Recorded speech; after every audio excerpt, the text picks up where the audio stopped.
Okay, this is a Warrant and Finance Committee meeting, May 15th, 2012. Purpose is discussion of the warrant. We're going to actually have a combination workshop and meeting tonight. We are going to be doing business, but we've only had one workshop to discuss the articles, so the overhead projector will be allowing us to do a little bit more in-depth discussion of that, and also involve the home audience as well. We have some seats for you, Tom. Okay, we do, first order of business is roll call. We do have quorum, but we have all 5 working members here, so we're good. Approval of agenda for May 15th.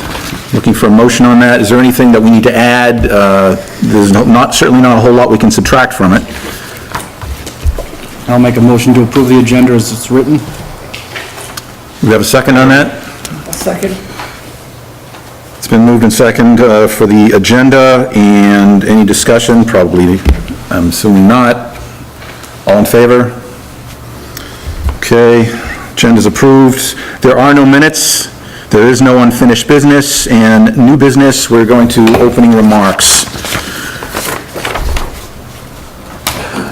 Primary purpose of this joint meeting of the Warrant and Finance Committee and Select Board is to make recommendation regarding the town warrant articles for budget year 2012-2013.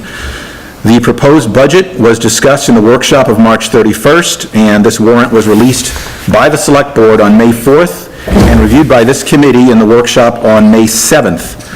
The workshops were open to the public, with provision given to accommodate any comments, questions, or concerns offered, and were recorded for cable channel 26 broadcast.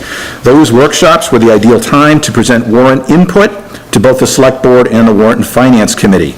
At today's meeting, the Warrant and Finance Committee will for the first time be discussing these articles among ourselves, resolving any remaining questions with the assistance of the Select Board and possibly other parties, and there will be other parties, and then voting our recommendations, which will be duly recorded and placed on the warrant for town meeting on Saturday, and here I'm sort of semi-guessing, Saturday, June 9th? 16th. 16th. Yeah.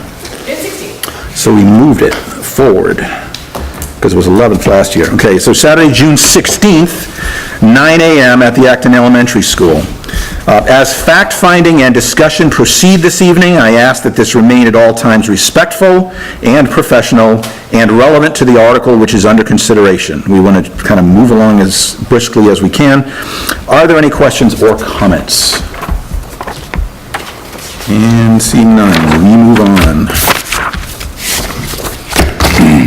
Okay, so we're going into town warrant discussion and recommendation. Articles 6, 7, and 8, Larissa will be providing some background for these, as well as Tom Gore will be providing the engineering background. So Article 6, we have to see if the town will, 1, appropriate a sum not to exceed $120,000 for the purpose of funding a new exterior covering for the town hall building. 2, authorize the treasurer and a majority of the Board of Selectmen to issue general obligation securities in an aggregate amount not to exceed $120,000 to fund said appropriation. 3, raise and appropriate a sum not to exceed $26,520 for the first year's payment on said general obligation securities. And 4, delegate to the treasurer and a majority of the Board of Selectmen authority to negotiate all necessary terms and conditions and to execute all required documents so long as the term of the obligation does not exceed 5 years and the annual rate of interest does not exceed 4%. And then we have a treasurer's statement that shows that we have outstanding bonds of $120,000 as of May 7th. And we are going to, bonds to be issued if this question is approved, $120,000, total $240,000 if Article 7 fails, $320,000 if Article 7 passes. So it's sort of guessing ahead a little bit to Article 7. At an estimated maximum interest rate of 4% for a 5-year maturity, the estimated cost of this bond issue will be $12,599. Principal, $120,000. Interest, $12,599. Total debt service, $132,599. And there is a validity paragraph here, basically The validity of the bonds and the voters' ramifications of the bonds may not be affected by any errors in the above estimates if the actual amount of the total debt service or the bond issue varies from the estimate. The ratification by the electors is nevertheless conclusive, and the validity of the bond issue is not affected by reason of the variance. So basically, you voted it's in whatever form it really is, as opposed to how it's explained here. And I'm looking for a motion on this. Before we go any further, my intent is to have things as unconfusing as possible on town floor. So we'll probably end up going with a positive motion initially, or if, as you see fit, negative. But however the majority of the votes on this committee work out, we'll perhaps rephrase the question so that the majority of the board is in favor of ultimately whatever it happens to be, whether it's a positive or negative motion. I just don't want to have a positive motion with ultimately non-support of the committee or vice versa. So that would seem to be the best plan. So anyway, I'm looking for a motion on Article 6. I will make a motion on Article 6 that the Warrant and Finance Committee's recommendation is ought not to pass. Okay, so do we have a second on that? I have a second. Okay, so it has been moved and seconded that for Article 6, the committee recommend ought not to pass. It is on the floor. Larissa, if you have any background? Oh, she's gone. Tom? My concern, actually, let me go to Andy first, since you made the motion. You have first dibs on speaking your mind. Feel free to do so. I will say what I said at the last workshop that we held, that we've got several capital improvement projects lingering over the town's head, and I think that we would be wise to set money aside in increments, like the fire department did for their fire truck, knowing that it was a capital expenditure.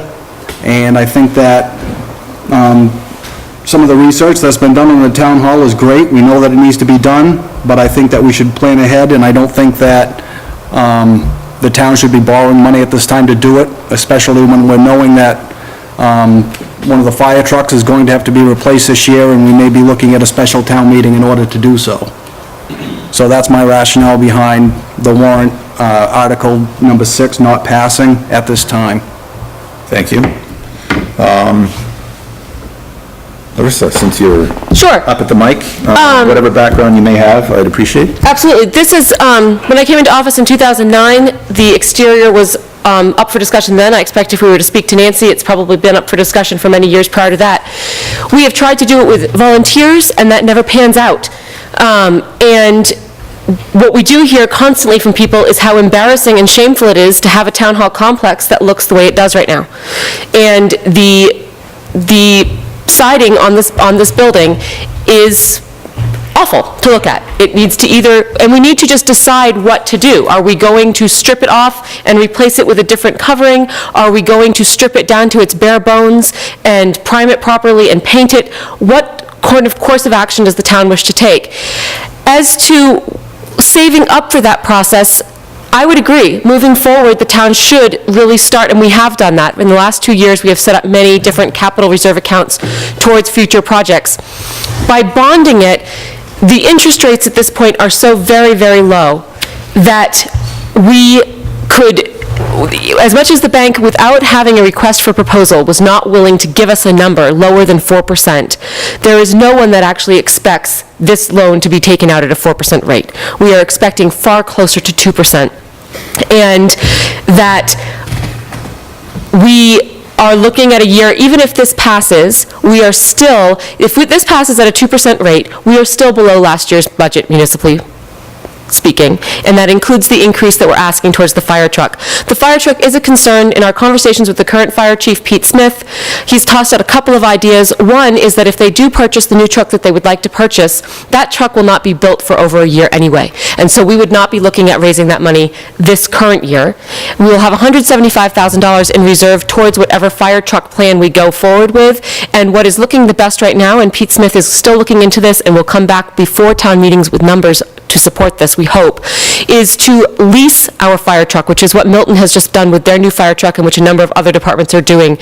You are going to own that fire truck in the end, but we could, for instance, put down the $150,000 as a down payment and use the remaining $25,000 balance in that $175,000 reserve account as the first year's payment, and then in subsequent years, simply raise the amount of money needed for a payment, which should not exceed the $50,000 that we've been raising each year to buy this new fire truck, currently anyway. It really just comes down to, this project has needed to be done for many, many years. We have never put it to the people, and we need to just get the ball rolling. And if the people say, no, not this year, so be it. But at least we've put it forward and said, is this something you're actually interested in doing? And I guess what I would say to the people is, if you are not interested in bonding it to pay for it over 5 years' worth of time back to the bank, are you willing to show up with scrapers and labor and do it yourselves? Because it needs to be done. We can't seem to get the volunteers to make it happen. And so if they're not willing to do it with their own time being spent, perhaps they'll be willing to do it with their own money being spent. Furthermore, we broke it down into 2 articles, Articles 6 and 7, after a conversation with Mr. Gore regarding the windows, and this might be a great place to have him come up and discuss that unless you want to stay focused on exterior siding. The idea being that before any exterior siding was chosen, the windows need to be dealt with, as they are in fact rotting underneath us, and they are good windows, and it would be costlier to replace them than it would be to take the time to repair them. And that before we would want to do any exterior siding work, we would want to repair those windows anyway. So that's why it's been split into 2 articles, so that the townspeople can decide if they are wanting to do one, the other, or neither. And if the choice is neither, I really would like to see a lot of scrapers and time. I mean, I don't disagree that it needs to be done, but I also think that, you know, we have a responsibility to the taxpayer, knowing that there are several other projects coming down the pike that are going to impact our tax bills. And certainly, I think that it's a more responsible approach to perhaps put $50,000 a year into a reserve account or whatever to establish some monies for the project. We know what's going to happen. I was just looking through some old paperwork the other day. I believe it was from like 2002, 2003. We had a warrant article for the replacement of the salt shed. And at that time, it was hundreds of thousands of dollars.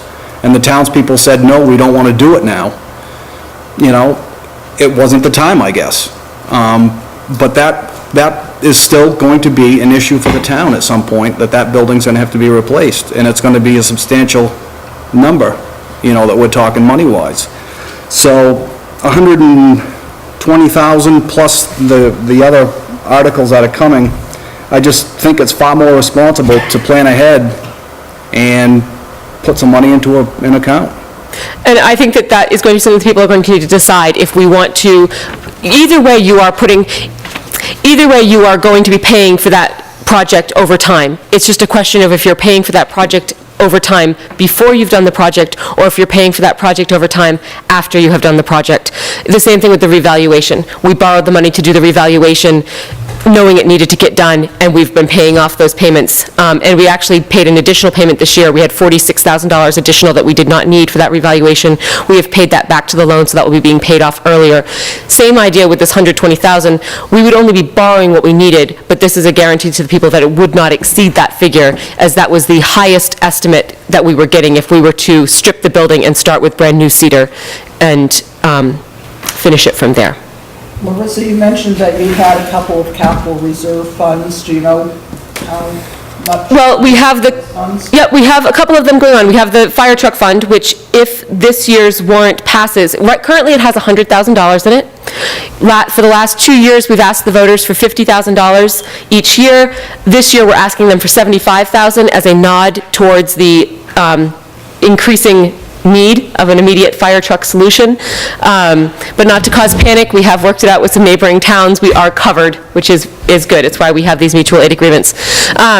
We also have, instead of tossing the Europe funds into the undesignated fund each year. We have a separate account that holds those funds each year, so that on the warrant, you will see that money being swept in to help offset the paving article, so that that money is making sure that it's being accounted for.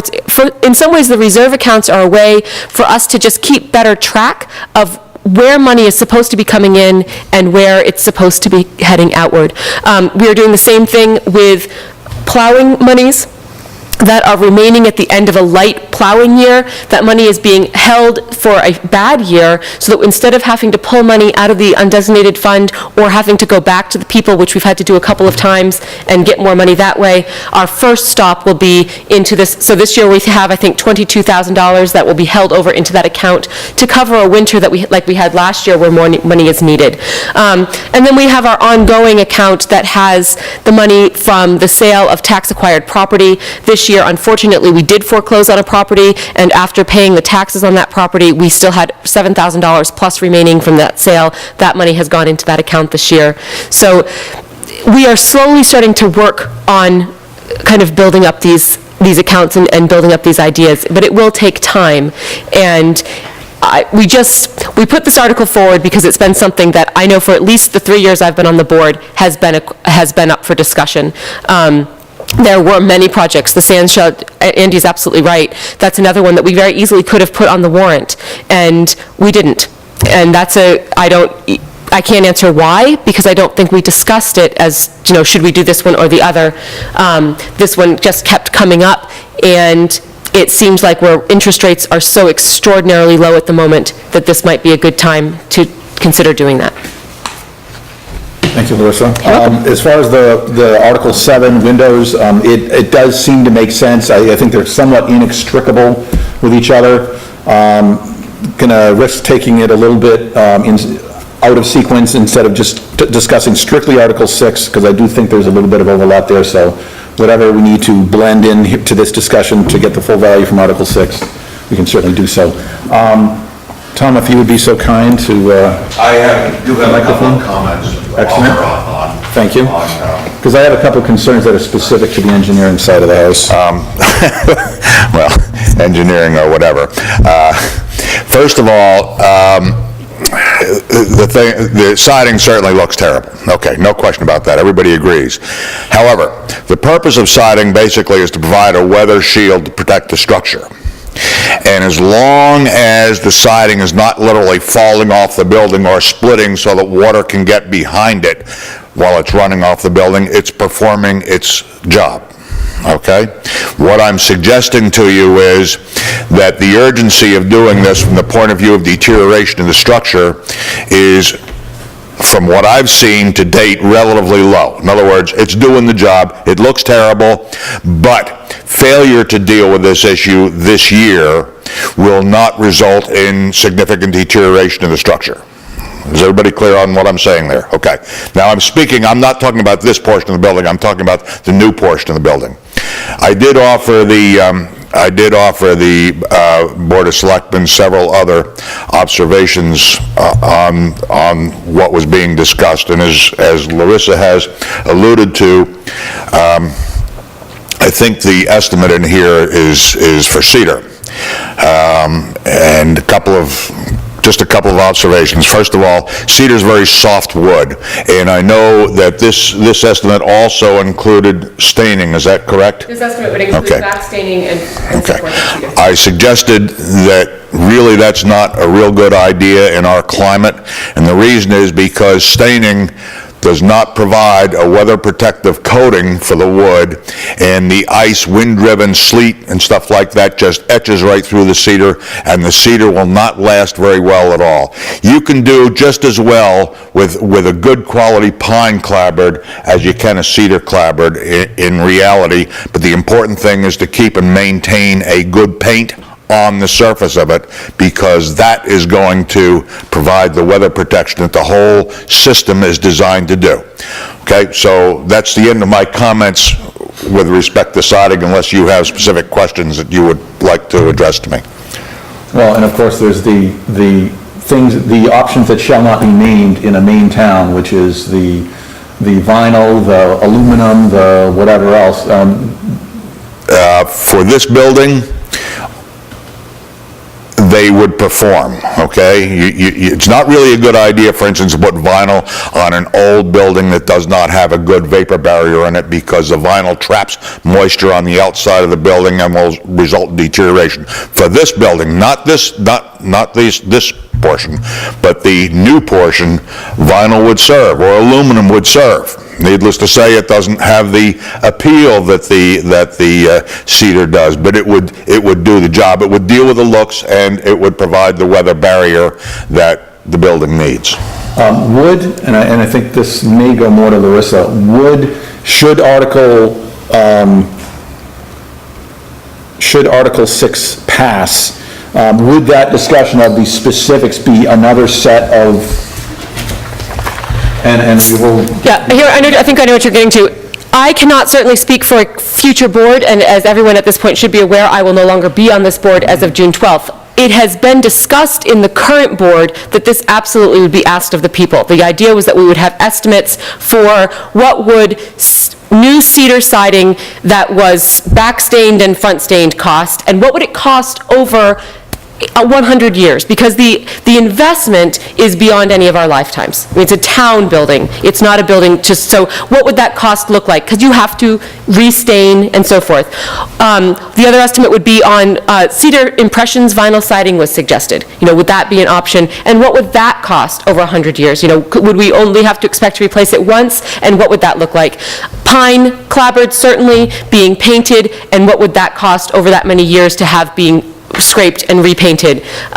So with having those estimates worked up, having a couple of public hearings where people could touch and, you know, interact with the different covering choices, and then a referendum ballot question, not on the town floor, but within a referendum ballot where people could go in and vote, would you favor A, B, or C? And the idea being that majority would then rule the day. Step one, and then we figure out what to do. I think the idea is to find out, is there an appetite for this? Because there's no point in going through the hoops to work up that referendum question if at the end of it all, the town says, well, that was nice, now we know we want to have C, but we don't want to pay for it, so it doesn't actually matter. So I think that this felt a more logical progression of question.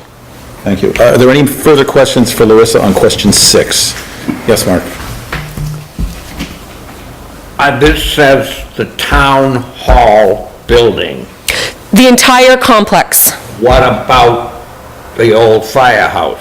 The old firehouse is a totally different kettle of fish, because it doesn't just need, it doesn't just need to be made pretty. It needs a whole lot of other things going on with that building. For one thing, we need to decide what in the world we want to use it for. And so before anything is done on that building, there's a lot of buzz, you know, should that be the library?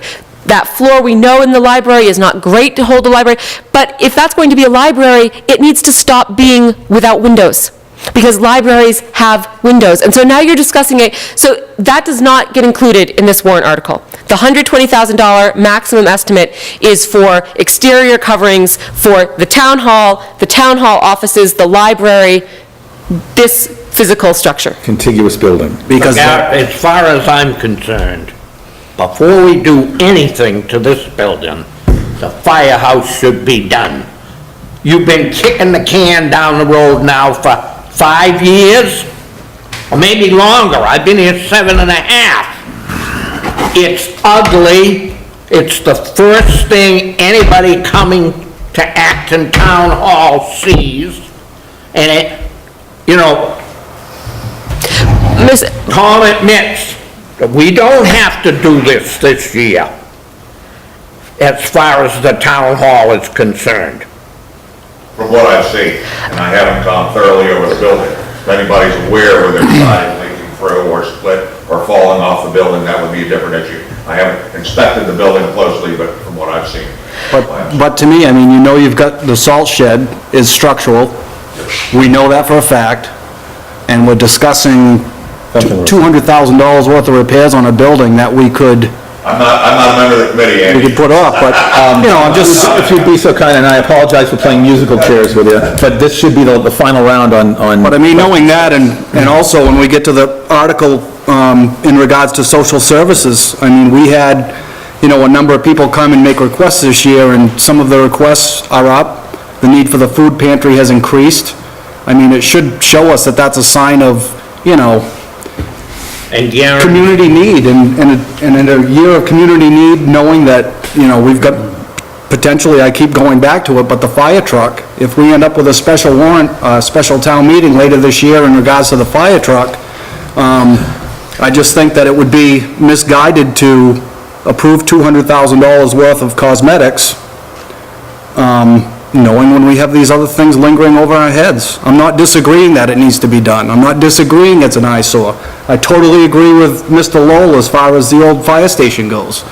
There was quite a bit of discussion at one time about doing some siding on that building. I believe it was advertised, and for some reason it didn't happen. Doesn't matter, it's still there. Okay, do we have any specific questions about Article 6 at this point? Do we know approximately what the annual payment would be? Yep, 26,000 Right here. if, It's in the, 26,520 if we borrowed the whole 120,000, and if for some crazy reason it was at 4%. And that would be for each of the 5 years. 26,520. Right. And that includes principal and interest. Right. And, Add to that, though, Article 7. yes, they're separate. Right, and we're hopefully going to get there. But I would like everyone also, though, to look, and I know that Paul has this up on your spreadsheet for you,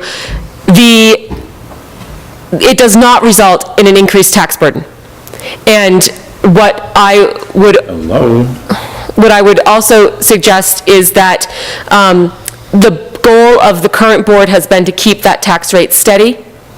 And so the decisions that we have made this year have been in that same vein, that the full intent, barring some crazy unforeseen thing like the state giving us zero money, is to keep the tax rate at 1095 going into next year. Things could change. Revenues are always a gamble. But that is the estimate and the idea, and so the warrant that has been put before you is within that set of goals. I just got one question. Is it for me or for Mr. Gore? Well, probably for both, but you did say something about the old fire station has quite a few issues. Yes. And I was just wondering, structural-wise, are you talking that, or? I'm certainly not an engineer of any form, but I will say yes. We know that my first year here, 2009, we were having an issue with the foundation underneath the building being kind of worn away. We had the driveway was, and if anyone else is familiar with this, please step right in, but there was water running underneath the building. Yep. And we were having, it would seem to be like kind of weakening the bed, if you I thought that will. was, I thought Pete Smith did a lot of work to that building. This was quite a few years ago, but I think. He may well have, but it also needs, it has no insulation. I mean, the building it was perfect to house fire trucks. I expect that it did what it was designed to do extraordinarily well. We now are not needing it to house fire trucks, and we are trying to find some use for this building. And that probably needs to be addressed as well with the people. What do you want this building to do? Do you want this building to remain a fitness center? Because the fitness center is actually now self-sustaining for the most part. We have enough membership with enough paying members that is actually, we're hoping this year for it to pay its own bills as far as oil and electricity. Do we want to move the library into that building and take on the costs associated with making it library-friendly? What do people want to have happen with that structure is a question that needs to be answered before monies are spent doing something with the structure. We are getting a little far afield from Article 6. It's just to the point of, if you're gonna fix something, if something is in not that bad a shape, why not fix that? Well, that is not on the warrant in front of us at this point, so. Well, I have to agree with Mark about, it is an eyesore. You come up around the corner, or anybody coming to the town hall, look at that thing. Mr. Chairman, could I offer I'd like to offer an observation on the building. The building is functionally obsolete. To change that facility as it exists into a useful structure as a library or a building that would house people, that wasn't the purpose of the building originally, would cost more than the building is worth. Look at what you have over there. You have a bunch of roof trusses and you have some masonry walls. That's all you have, and a slab on grade. Just simply from the point of view of attempting to heat that and maintain it, you're better off taking it right down and going up, Take it just away, because we it's can going to be build on incredibly the front. expensive to heat forever. Okay, and I do this all the time, you know, you go to job sites and people want to save this, save that, and they think they're saving money, but when you actually look at the budget, no, you're not saving money, and you're just opening up a whole can of worms. It gets more and more complicated as you go on. So that's the observation I would make. If you're going to use that for an While assembly... you're there, I have a question specific to Article 6, which is, my whole concern really with Article 6, beyond the money commitment, is really, is it ugly, and everybody agrees it's ugly, or is it something that will erode over time, and therefore, if we don't address it now, we're being penny wise, pound foolish? And you did address that to some degree, as far as, it looks like it's keeping out the water. When we get into where the windows are, the whole point of the windows is there's been water infiltration. We don't quite know what's in the vicinity of the windows, or what we'll find if in fact we do go in and repair those windows, if there's been water infiltration behind the siding that's there. Number one, how do we, if we're not going to be doing the siding, how do we and we are going to be doing the windows, how do we do the windows without having to buy material for siding and blending it into the existing, how do we do one but not the other, I guess is my question. It's relatively easy to do one without the other, actually. You have 4 components in each of those windows that need to be dealt with. There's the storm sash, which the storm sash were actually installed in, I think, 98 or 99. They were put up quickly, screwed, they should have been up with hangers, they weren't properly fitted, etc., okay? Then you have 2 individual sash, all of which have been, 2 individual sash in each window, which have been exposed to the weather, and if you look at them right now, there is literally no paint on a lot of them. That which is there is flaking right off. So what happens is now, anytime the storm sash are open during the summer, or people fail to close the storm sash during the winter, you have the actual mullion bars in there, and those are true divided lights, which make them very expensive windows, getting exposed to the weather. The paint's gone, the wood is no longer sealed and protected from moisture absorption. I haven't seen a lot of damage yet, but it will happen very quickly. Now, the other part you have is the casing, which is actually the part that's built into the wall, okay? And these are, as you all know, they're double glazed windows, and presumably when they were advertised years ago, you didn't have to put storm sash on them, whatever. Baloney. They're exposed to the weather. The other thing that happens is, if you're familiar with the construction of the way these windows are made, there are 2 tracks that are expandable on either side that press and hold those sash in place. Well, guess what? Down at the bottom on the windowsill where they rest, there's a little bit of like sponge behind those, okay? When the window is not protected with a storm sash, they just suck water up. And if you look out here at this front window, you can actually see what happens to that. Those tracks need to be taken out, the wood repaired or replaced that is rotten back in there.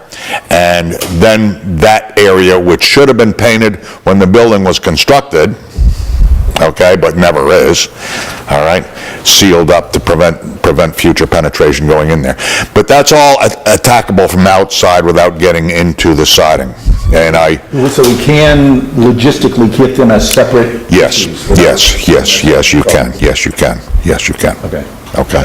Or I should say, to the best of my knowledge, given that we don't open something up and find there's a lot of rot behind there. Road a hoe if No, we say no, it is not. we do windows, we don't do siding, and... It's very feasible.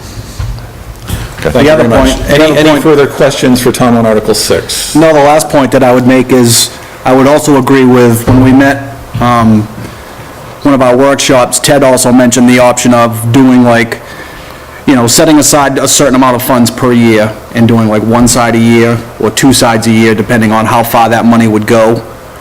And I'm not opposed to that approach either. But to me, it's like, we're having this discussion, it's gonna be discussed on town floor, which is great. But to me, if the building is structurally sound, it's cosmetic, then to me, I'd be putting some more time into planning and thinking out our options. Well, and that was probably the question too to come with it, and is it structure, the structure okay there? I mean, for what, has it been inspected to see, what kind of, if there's any damage? Dick, I haven't inspected the structure, as I've said. I have looked at it, and from what I've seen, I see no evidence, okay, that the siding is failing to do what it is supposed to do. Admittedly, it doesn't look good, but what I've told you is that the siding basically is a weather protective shield for the structure, okay? As long as it's shedding water, preventing wind-driven water from getting into the structure, and to the best of my knowledge, that's not happening anywhere on the new building that I've seen. So, I mean, by picking one side, let's say, and vinyl side the thing, if that happens to be the pick of the choices, that should work okay. If the structure is okay, say you want to do whatever side, pick that side, because that's the look of when you drive in the place. I'm saying, if you took $20,000 and you did that side, and then you save your money, and we do another side. And I think that's what... I'm not going to comment one way or the other. It's going to cost you a little bit more money because each time you have a contractor coming in and setting up as opposed to one set up and going. But, other than that, well, I don't see a problem with that approach. The other thing is, if we don't do the windows now, they are going to continue to deteriorate, and I assume that will affect the integrity of the windows that we have. Is that so or not? It is very important to do the windows as quickly as possible, but I'll reserve additional comment until we get to Article 7, if that's all right. It makes sense to do first, and then you do your vinyl siding or your wood or whatever afterwards. I don't have a problem with that. Whatever the body decides. Brainer. I mean, Do we have enough for Article 6 at this point, would you say? I would say it is time to limit discussion. beat it around enough. Okay, thank you.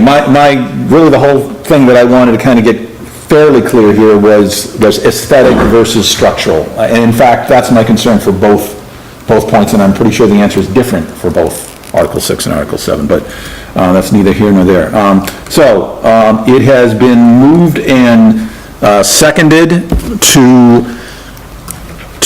recommend that Article 6 ought not to pass. Well, actually, before I even get there,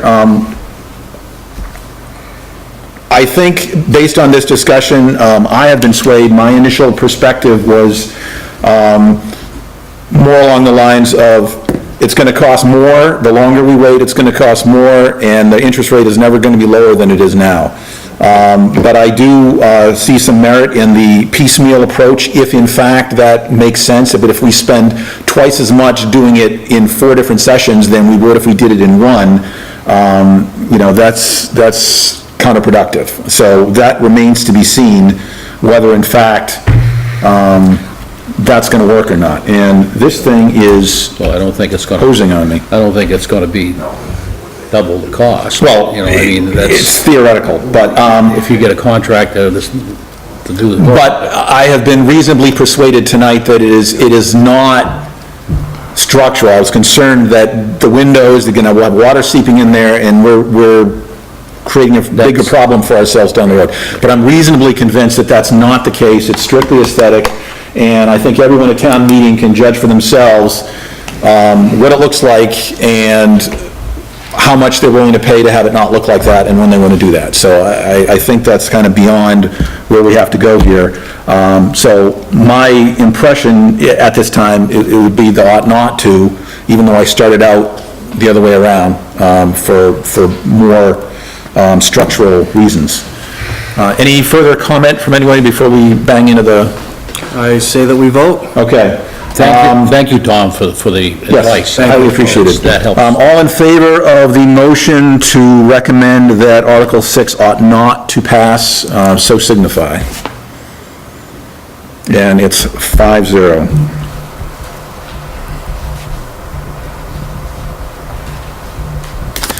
Okay, Article 7.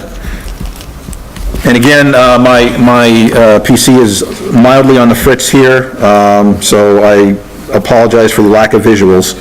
Article 7, to see if the town will appropriate a sum not to exceed $80,000 for the purpose of funding window repairs for the windows in Town Hall building. 2, to authorize the treasurer and a majority of the Board of Selectmen issue general obligation securities in an aggregate principal amount not to exceed $80,000 to fund said appropriation. 3, raise and appropriate a sum not to exceed $17,680 for the first year's payment on said general obligation securities. And 4, delegate to the treasurer and a majority of the Board of Selectmen authority to negotiate all necessary terms and conditions and to execute all required documents so long as the term of the obligation does not exceed 5 years and the annual rate of interest does not exceed 4%. Oh, this isn't, okay, so we do actually have the Select Board recommendations here. What was, okay, all right. So just for the sake of argument, on the first article, Select Board recommendation was ought to pass, 2 yes, 1 no, Kryzak voting in the negative. So for this one, we have Treasurer's statement of $120,000, bonds outstanding and unpaid, same as previously, bonds authorized and unissued, 0, bonds to be issued if this question is approved, $80,000. And then moving on, cost, estimated maximum interest rate of 4%, 5-year maturity, the estimated cost of this bond issue will be $8,400. And validity, same as the previous, the clause in Article 6. And the Select Board recommendations here is ought to pass, 2 yes, 1 no, Kryzak voting in the negative. And that is it for the article itself. I'm looking for a motion. I will make a motion that the Warrant and Finance Committee's recommendation is ought not to pass. It's been, do we have a second on that? I'll second it. They were moved and seconded that we recommend ought not to pass for Article 7. And it is on the floor for discussion. I would say the same questions that we had previously are largely, as they may apply to this one, in play. And aesthetic versus structural, what's the need, what are the pros and cons? And so if anyone can speak to that, let's... I think Tom answered that during the discussion of number 6, and that was what our board was acting on as well, that if the town does not wish to do the exterior coating, please at least repair the windows, as they are actually currently rotting. I believe that Tom pointed to one of the windows here at the front of the building. You can actually physically see that rot taking place. I had my finger in there, it's like... Whoa. Yep. And that this is not an aesthetic issue. This is the windows are rotting, they are no longer serving their purpose, and they are no longer protecting the structure that they were installed to protect, and let's see about doing this. We, again, the 4% is the absolute highest interest rate the bank could ever imagine, and we don't expect it to be that high, and over 5 years, even if we were to have that interest rate, I think the payment is $17,000 in the warrant article. $17,680. Yep. For 1 year. So, How many windows are we talking about? I believe that we were discussing all of the windows that are not part of this. These windows were replaced. I'm going to let Tom answer that question.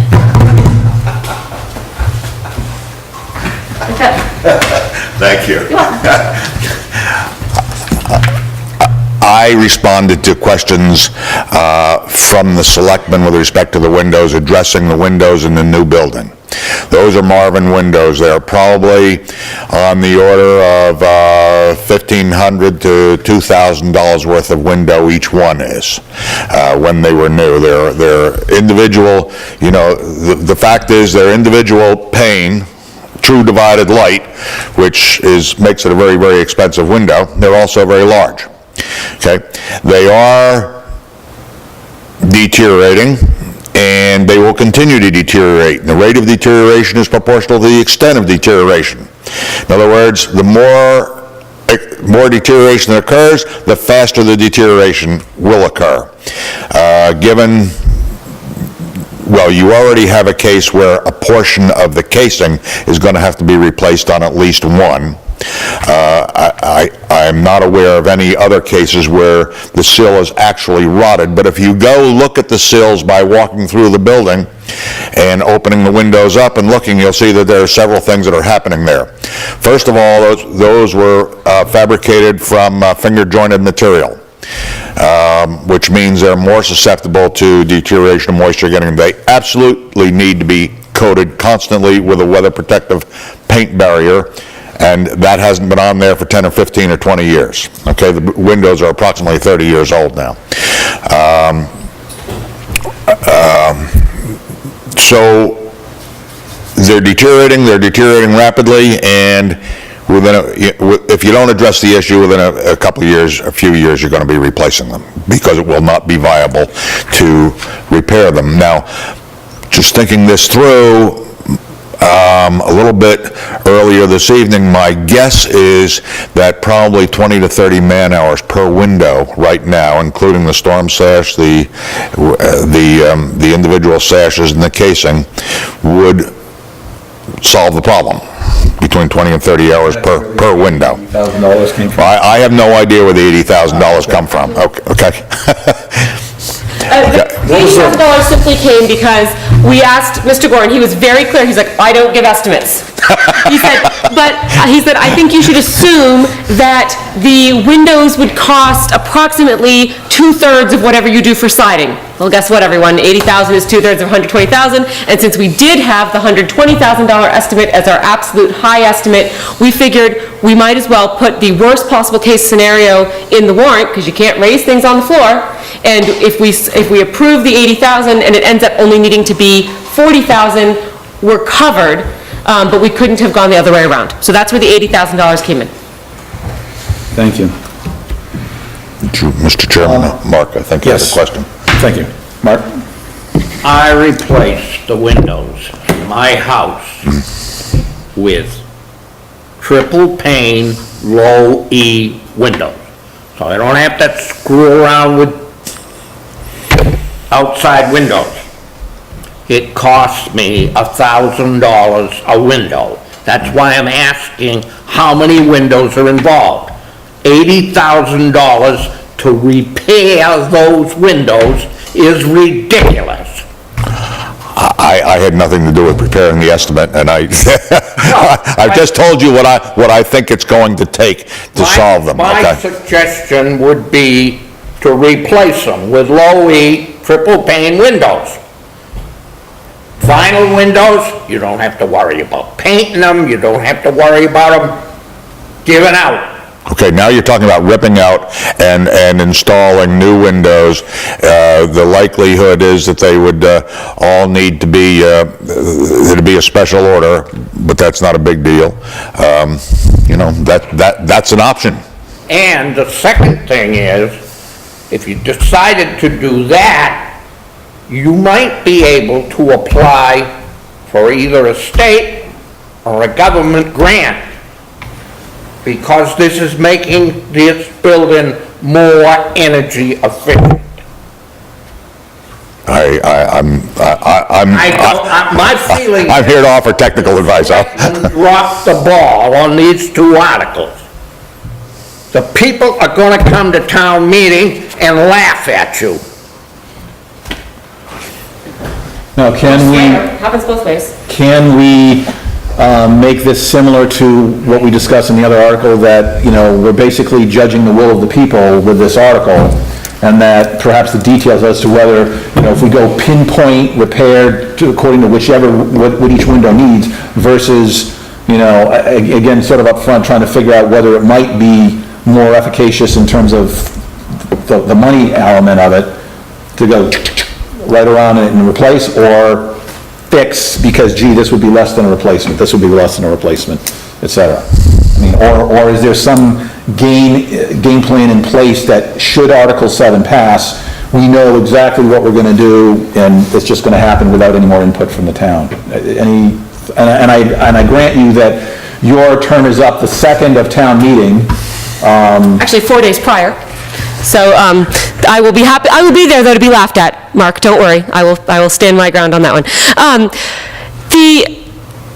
We did not discuss taking this to the referendum vote the same way that we did with the exterior. It did not occur to anyone to take out what really are beautiful windows on that portion of the building and replace them with similar windows to what is on this side. These windows are horrid. And I don't think anyone that actually works with these windows would want to see anything similar to this on the other side of the building. I could be wrong. I think that it would certainly not be $1,000 a window, respectfully, Mark, simply because of the sheer size of the windows. I mean, they are a much larger installation.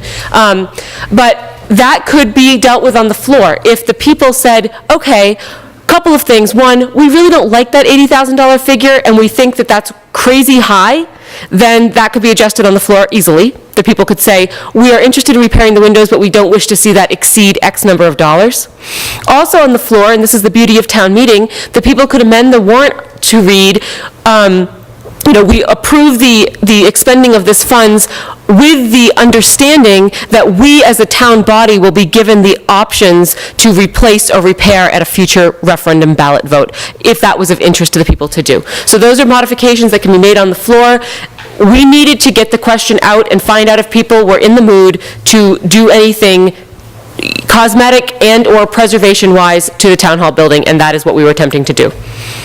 And part of the job is thick skin if you've got it.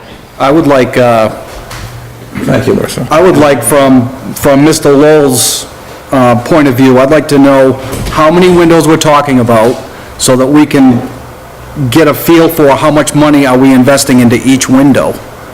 Because this does seem excessive to me. And I just think that the rationale behind it is the same as Article 6. Well, what I've seen so far, I took a little tour with Mr. Gore last night, because, right before the candidates' night. And I was somewhat appalled at the condition of the sills and the one window that I looked at, which is to the left of the front door over here, as you walk in on the left. If you take a look at the sill, if anybody cares to come up and take a look at that one, and it's probably representative of the others, you can kind of fit your finger in parts of the sill. It's very spongy, that certainly needs to be replaced. I can't quite imagine letting that go another year without covering it, replacing it, doing something to curtail any further deterioration. So I think it is different from the first question in that I think that we've established to a reasonable degree that the first question is aesthetic, and this one is more structural. But of course, anything's open to interpretation. There seem to be 14 windows, if I have not counted the basement windows. Right, and I don't know if those are the same generation as... they are the same generation. They're the same basic window. They're smaller, but you'll experience the same problems. Then my estimate is that there are between 15 and 18 windows that we're discussing. A lot of the offices are locked, but in my memory, counting through windows, 15 to 18 windows. Even for easy math, if there's 20 windows, that's $4,000 per window you're talking. $4,000 per window? If we have 20 windows, 80,000. This article is for a maximum of $80,000. All right, I just quickly am multiplying 20 times 30, which gives me 600, okay? And then at $40 an hour, what's your total bill? 24,000. And I would carry, because we don't know for sure what you're going to look at on that, carry a 20% contingency on that. Just in case you actually have to replace some storm sash, or when you open it up and you get into sills, those estimates for 20 to 30 hours that I gave you don't include sill work. You know you have one. I don't know of any others, but carry a 20% contingency at this point on that. So we could conceivably amend this down, or recommend that it amended to say a maximum of 30,000. 30 or 40,000, even half of what we got here. So we still have from the play, and we're not talking about, no matter what the number is, we're not talking about gold plating the faucets or No, have you. it is a maximum number, right. Will revert to the general fund. No, whatever is unused will not be borrowed. Oh, So excuse me. that is the difference. I also would just like to be very clear.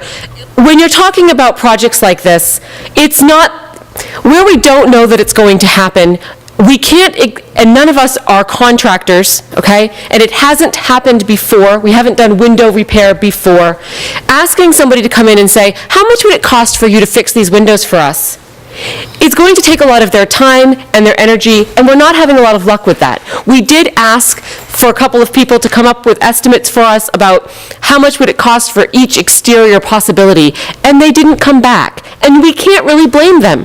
They can't be given the job, and so we are in kind of this guessing game. And the guess that we made was based on the information we had was that we might want to think it was going to be this percentage of the total covering would be maybe what it would cost to repair the windows, and that's where the number came from. If 80,000 is way out of the ballpark, by all means, it should be amended and brought down. But the question at the heart of this is, do you wish to repair the windows? Can I just, contractor isn't going to give you exactly what you want to do, because repairing wooden storm sash is not a routine, standard definition job, okay? So you can ask for bids or whatever, but unless you specifically tell them up front what needs to be done with those windows or what you expect to have done with them, you'll get numbers all over the place, and you'll be comparing apples and oranges, and it will mean nothing. Thank you. I think that we've beat this to death. We've spent an hour on 2 articles. Yep, well, we're going to be moving along quite a bit more briskly I shortly. just got one question. Now, if you're saying that you know of one window being really bad, or you saw... Yes. it was rotted. So, I did not walk around and look at the remainder.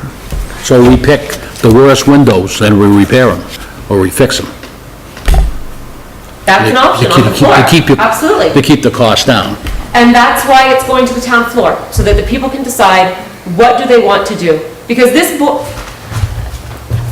our board runs, in theory, on the idea that our only job by definition is to discover and execute the will of the people, and we do that through the warrant process. So we toss out a question, the people at town floor say, sure, or they say, no. And whatever they say yes to, we make sure happens. That's all that we're doing here, is we're simply saying, hey, you wanna? And if they say yes, we say, okay, we'll make that happen. And if they say no, we say, okay. Thank you. But I think something should have been done. To make a repair, out of your fund, I mean, a few dollars out of the fund to repair something, if you can take, your fingers and poke through the sash of a window, why has it been this long that hasn't been fixed? Is somebody slipping? I mean, we have, Well, that's every not year necessarily a good argument to not do it if, in fact, Well, there was I a mean, problem with not doing it in a prior year. It's a little preventive maintenance, Absolutely. would fix this. I mean, how much money did Ted say we put 25,000 a year into the maintenance fund? Right, I believe it was dropped down to 15, but now it's back up to 25, and that's where Article 8 comes in. Is that reasonable representation? Yes, and we can discuss that at Eric. Yes, okay. So, do you want to move forward with the motion as is, or do you want to entertain mucking about with that with a different dollar amount? Or do we just sort of move forward as stated? Well, I Don't we have to Go with vote the on motion. the motion that's on the floor? Well, we can amend the motion. I'd rather vote on that and then see what happens after that. Okay. There's a motion on the floor, ought not to pass. All in favor of the motion ought not to pass. So signify. That's how it is, right? Right. As is. 3 and against? Okay, so 3 in favor of ought not to pass, so the motion does pass. The resolution is ought not to pass. Having been on town floor in prior years when there was a split in the vote, it will and should invoke good conversation, and I feel sure that the will of the town will be discovered and executed. So, I'm good with this, thank you. Okay, Article 8. In the event that Article 6 and/or 7 fail, So what was the number? okay, it was 3 in favor of ought not to pass, 2 against ought not to pass. And there were a variety of reasons for either of those. Okay, in the event that Article 6 and/or 7 fail, to see if the town will vote to carry forward the building maintenance fund balance and allow the balance carried forward to be appropriated for the purpose of exterior repairs and reconditioning of the town hall. And by the way, Tom, thank you very much on that, because I'm pretty sure your role is pretty much done. Thank you. Thank you very much, Tom. I appreciate it. Have a good evening. You too. Yep. Select Board recommends ought to pass. Expertise 1, right? Whatever. Looking for a motion on Article 8. Recommend the article ought to pass. I'll second. It's been moved and seconded for Article 8 that it ought to pass, or recommend the approval of Article 8. This is now on the floor, and Andy, feel free to begin. Well, this If you is wish. part of what I had just mentioned a couple minutes ago about as far as the amount of money that the town chooses to allocate each year towards the repairs of town hall, repairs and maintenance. I think that some of the funds could come out of that account, and if we have monies left in that account this year to carry forward towards next year, I don't see why we wouldn't do so. Any questions for me? How much do we have, because I know that we had in the past year for repairs at Town Hall, we had 25,000 budgeted, we didn't use too much of it, we then, it was then opted to lower that to 10,000, I think it was a No, 15? hold on. In the past 4 years, the average expenditure out of that line, which is always budgeted at $25,000, has been $11,000. Okay? So I think what you're referencing, Paul, is that I said, look, if we never have used $25,000, why do we continue to budget $25,000 in kind of the attempt to keep our budget reflecting what is actually needed? And I suggested we budgeted at $15,000. Then we're moving forward, we decided to put forward these articles regarding the exterior siding and the windows, and we decided to, okay, if that's, in case the people say no to that, we will then go ahead and, now that budget in your warrants is reflected a $25,000 line item for building maintenance and repair. We know it's not going to be used, because I said before, for the last 4 years, the average has been $11,000, so we know that that number is on average $14,000 inflated. So we would expect for there to be about $10,000 to $12,000 left this year in that budget line as well. And by inflating it by that amount next year, we are saying, okay, that will provide us with, we think, $27,000 that is budgeted into the building and maintenance line without a specific use. And will you allow us to carry it forward and appropriate it for whatever exterior repairs the incoming board decides on? So that's what this is. Well, I think it goes back to what Dick had mentioned earlier about, some of this stuff hasn't happened over the past few years as far as preventative maintenance and whatnot goes. I think that Article 8, it should pass, and we should start looking at investing those monies into the stuff that we've just discussed. I think it's much more of a responsible approach than the sticker shock of $200,000 worth of improvements in 1 year. Is there any further discussion, questions, or are we ready to move on this? Ready? Okay, thank you, Larissa. All in favor of the motion to approve Article 8 as written, so signify.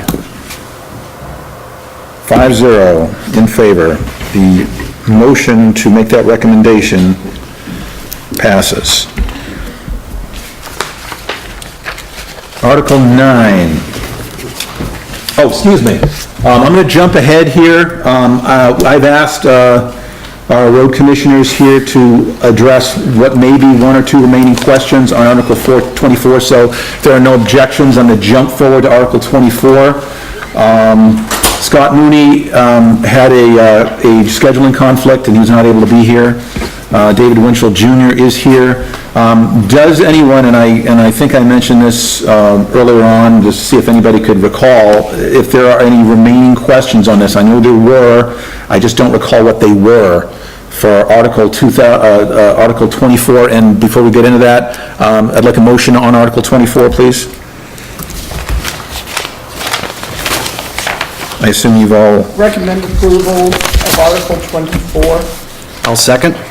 okay, it has been moved and seconded to recommend adopt or approval of Article 24 as written, and that is under discussion. Yes, All of our articles, all of our recommendations read ought to pass. For the sake of just continuity, would you be willing to move ought to pass? sure. Yes. And in retroactively, feel free to tailor that as you see fit, Lorraine, for the, Well, okay, we're gonna get ought to pass. well, and so we have an ought not to pass, and, you know, with a split vote, or actually, no, it was a unanimous vote. Can you do that? And then an ought to pass with a, The first two were done, ought not to pass, or I would have spoken then. Yeah. So we are consistent with the Okay. first two. It is now this one. okay, I will not recraft. So this would be a yes motion at this time. Okay, and so having this on the floor at this time, does anyone recall what those follow-up questions were? And hopefully they do. I think, Dick, you may have I think it was the loader. come across with it. Wasn't the loader? I'm not sure, I don't remember, but are you referring to the $20.15 per hour? That is incorrect, that's per yard. Well, this Wait a minute, is, wait a minute, this yeah. is $20.15 per hour Per hour, yeah, for additional cubic yeah. yard capacity. Meaning, if you have a 1 yard loader, you're gonna be paid $37.40 an hour. If it goes to a 2 yard loader, you're gonna add the $20.15 to that. And this is the same as it So was each loader last is, year. I mean, each, Every yard that you increase, you're gonna increase $20.15 an hour. So, so a 3-yard loader, I don't know what your loader is, Scott's, I believe is a 3-yard loader. yes, his is 3 yard. And so isn't yours? No, mine's 2 1/4 yards, so I just divide that by quarter. And, right off the top of my head, I can give you, I haven't used I've been using my loader, but we've been using it for loading purposes at the pit, so we get paid $2 a yard to load it. But this is for when we're out, say, pushing back or whatever. And it is the same as last year. Yes, Yeah, it's none just- of these we have- numbers are any different from what passed last year at town meeting, and how it was written in the warrant. Yeah, because I think that was the question that came up, because it was like $77 for the loader, for the loader per hour. If it was a 3-yard I loader, believe yes. that was the question that Yeah. somebody came up with. What do you mean? What we did is, we took state rates, we went through all the state rates and FEMA rates, we looked at all of them and see if we were comparable.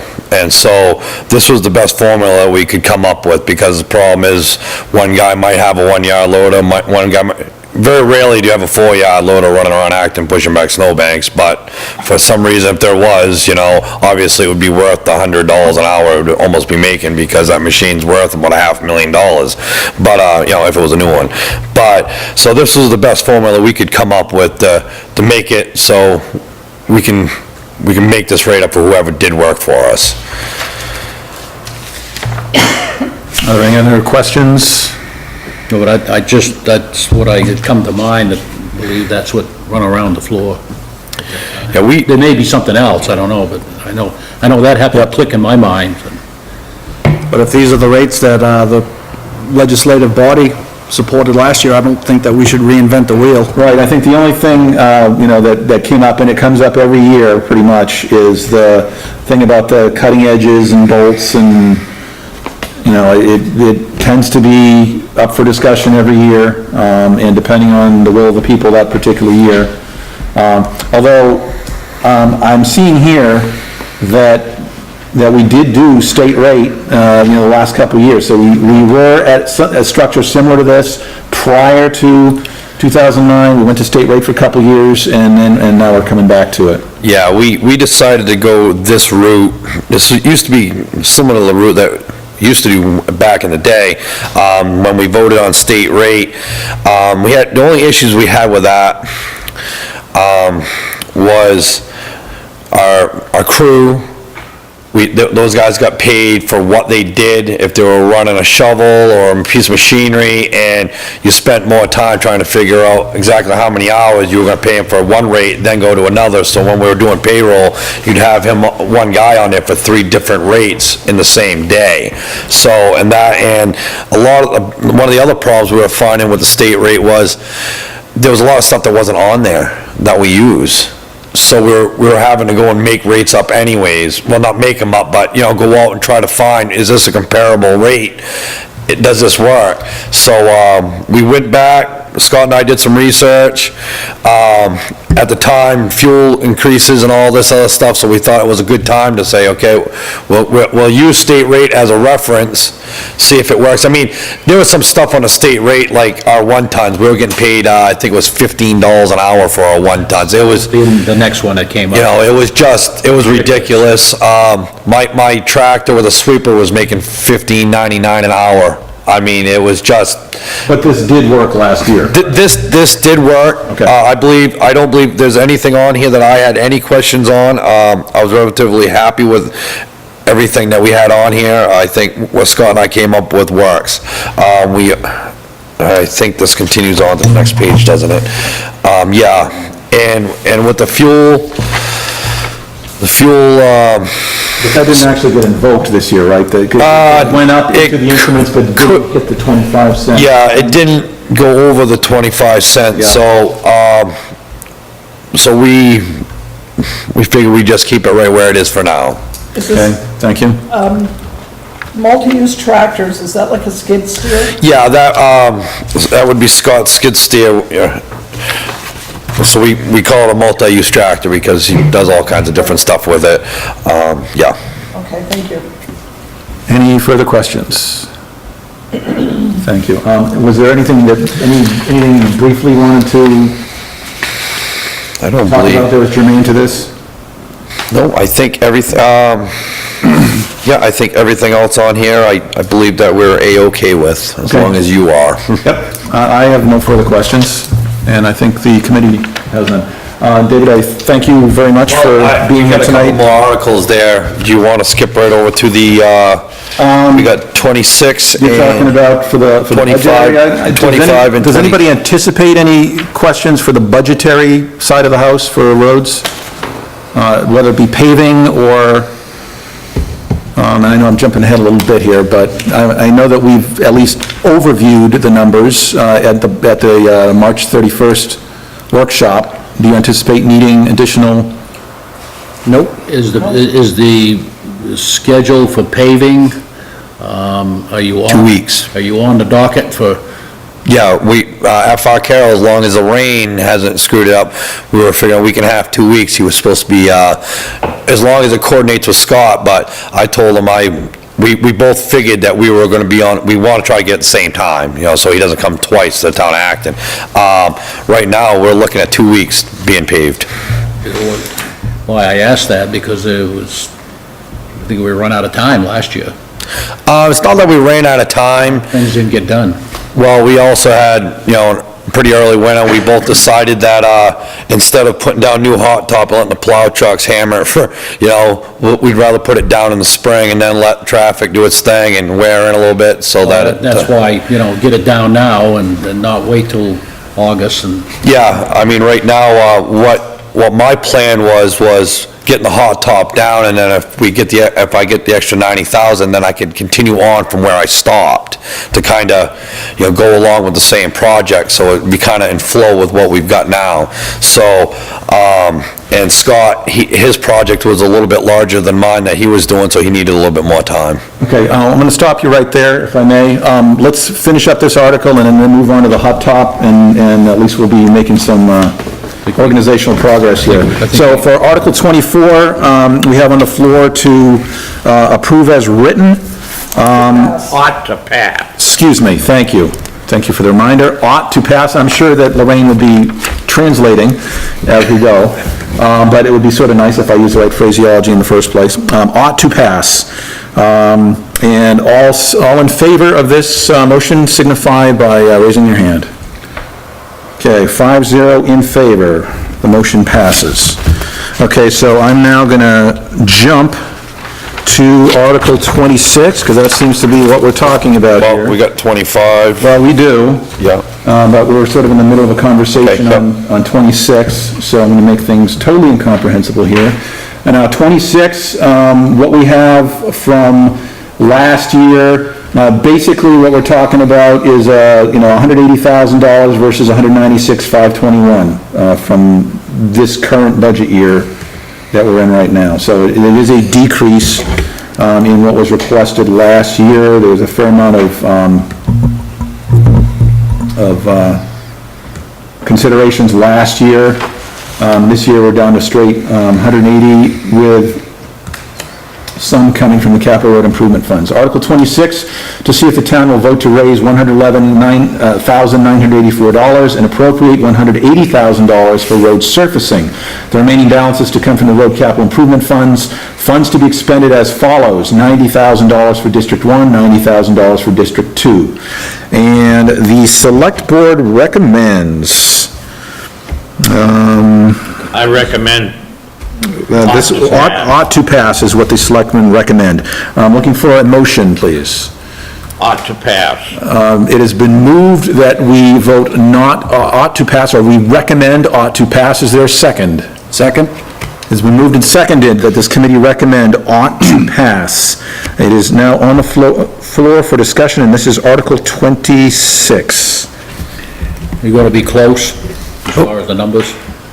Well, what we had originally asked for was more money, and they suggested that we didn't get what we wanted.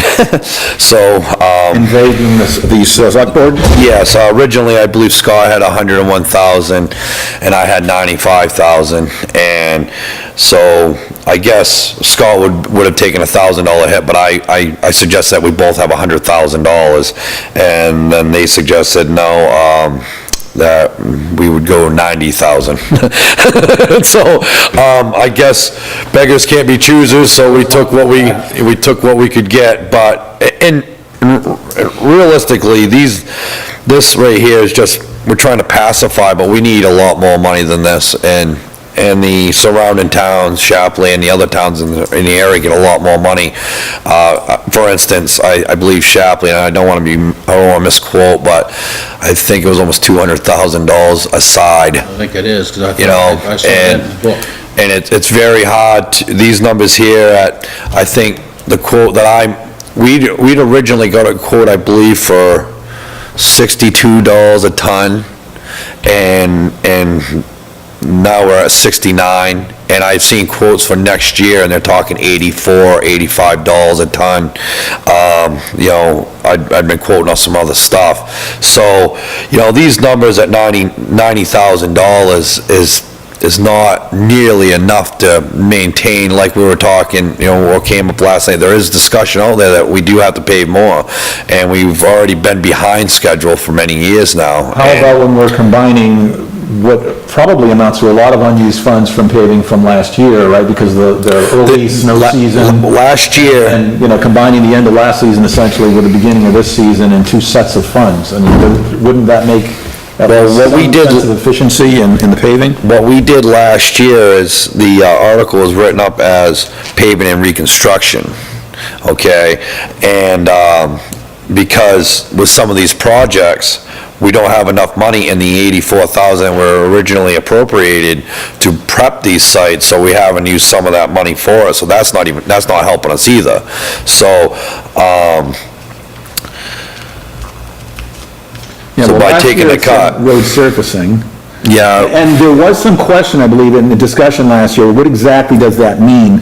And I think what I came away from those discussions with is that, you know, yes, surfacing, but implied in surfacing is all the prepping. the prep work that is necessary to make that stick and to be effective and. Yeah, because what the problem was is originally, the year before last, I had asked for a special project. The selectmen, you know, said, do you have a special project? We'll put a special project on the floor. Not paving, but a special project. So what I did is I asked for a special project that we could do some paving. So that's when I did the San Page Road. Unfortunately, on that project there, I came up about $11,000 ahead of the game. I had $11,500 or something like that. I can't remember right offhand. but I had another project I want to do, and I couldn't use the money anywhere else.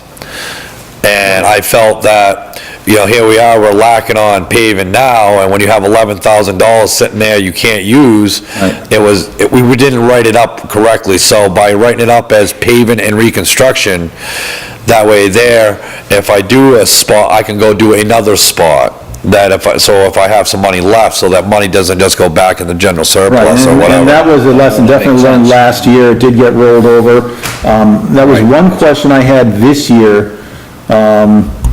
There's, the warrant has gone through a certain amount of, actually a rapid amount of evolution in a short period of time, but my only real remaining concern with this is that there is last year there was a warrant article that actually specifically said unused funds are gonna roll into the road capital improvement fund. This year we don't have that, but my understanding is that is in fact what's going to happen based on the earlier structure. And I believe well, I was hoping what I we'd get have out of it, advice on that.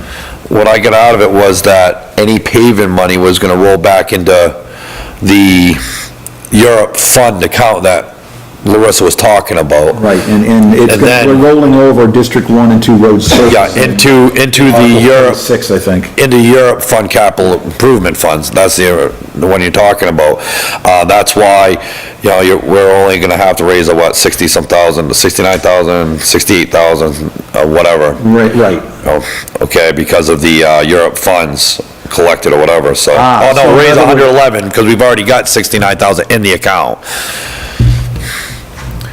Because So we would use the raised funds, chances are we would use all of the raised funds, and then what we would give to Yes. Europe as necessary. It's, And it would still, whatever's in the piggy would bank. still be there. We're just putting it all together. Right. Because what happens is, I believe, Scott and I both get $30-some thousand apiece from our excise tax from the state of Maine. That's Europe money, and that money has to go to a project that lasts 10 years or longer. So we figured we put it into the paving. That makes it easy, so when we do our paperwork every year, this is what we use our money on, instead of trying to figure out, this project, and that project. We had that problem 3 years ago when we had no paving, but luckily we keep track of what we do, so we were able to go back and unfortunately use 4 other sites to make up our $36,000 apiece of where it was spent. Approximately how much road do you cover with a ton of asphalt? Not very much. A ton is like a quarter of a yard of, it's equivalent to a quarter yard of dirt, it's not a whole lot. Not going too far, no. No. 1,000 ton might get you somewhere. So, Well, one thing, F.R. Carroll, I think, does one of the better jobs.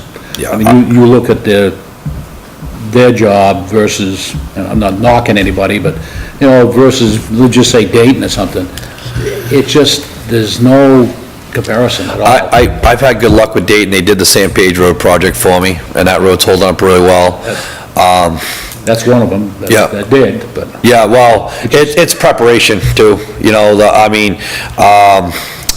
if you go out and you put a heavy shim down and you could pay for that heavy shim and the heavy overlay, you're gonna get a better product. Or if the road was prepped in the first place, like that one over there, I ground that road because that road was not good enough shape to overlay.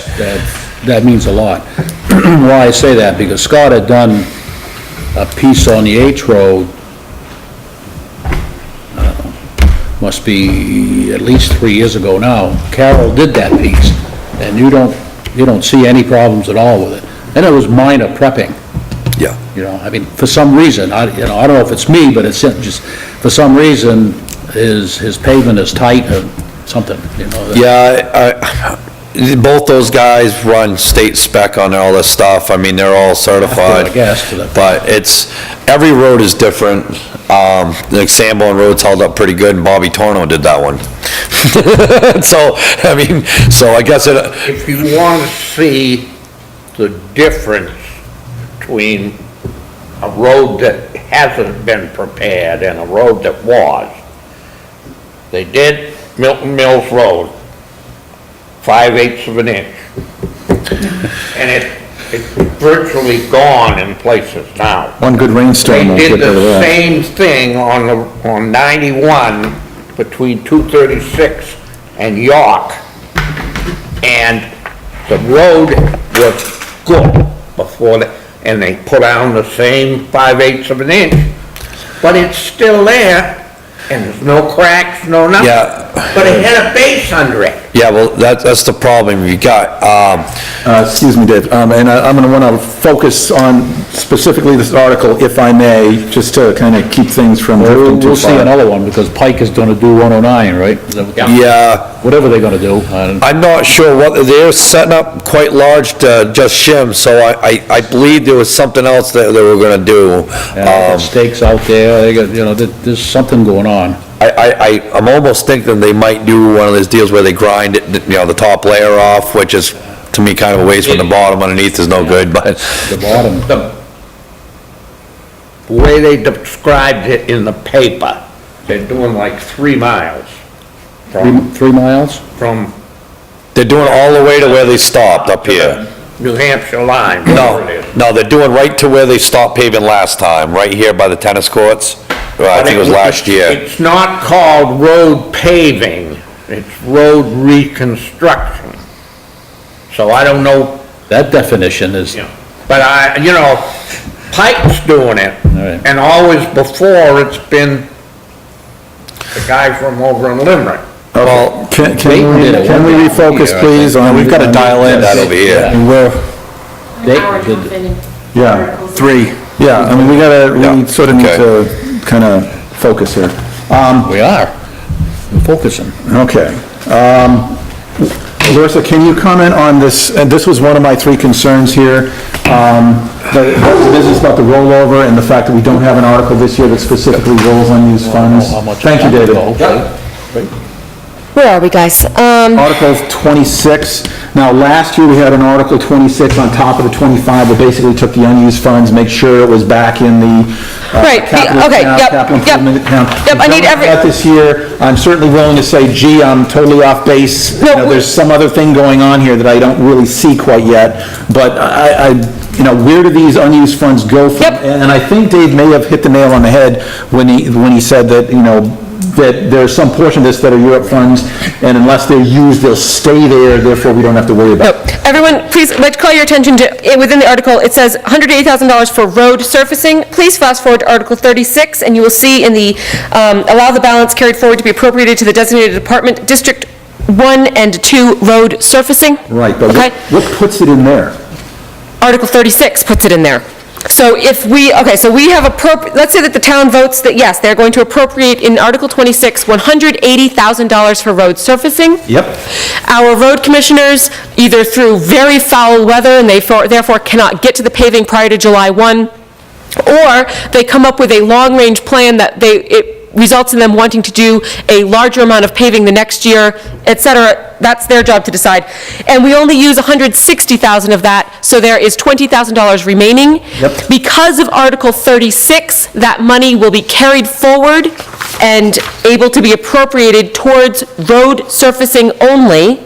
Okay, so you're saying that there is an account called road surfacing There is. where those funds actually go in that first article? Yes. Okay, that's sort of implicit, not explicit, and I guess So I'm getting... that is, yes, road surfacing, and then the balance, though, so there's 2 separate funds going on here. The road capital improvement funds are where we store the Europe money when we get it and hold it until town meeting when we appropriate it, Yep. because we cannot expense out of that account.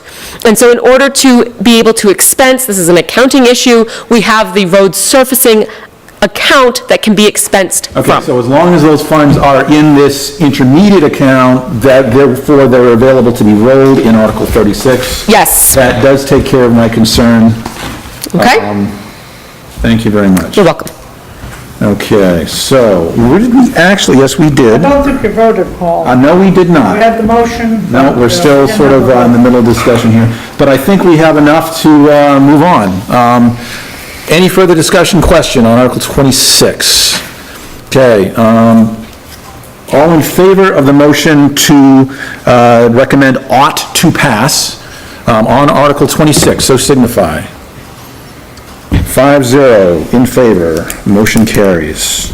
Thank you very much. And while we're kind of making a clean sweep here, you want to go to Article 25? Yep. Okay, let's do that. We'll take these all piecemeal. So Article 25, excuse me, we have actually the same budget on that as last year. We have the same rate schedule as last year, as we've just gone over in Article 24. Article 25, the actual budget itself is unchanged from last year.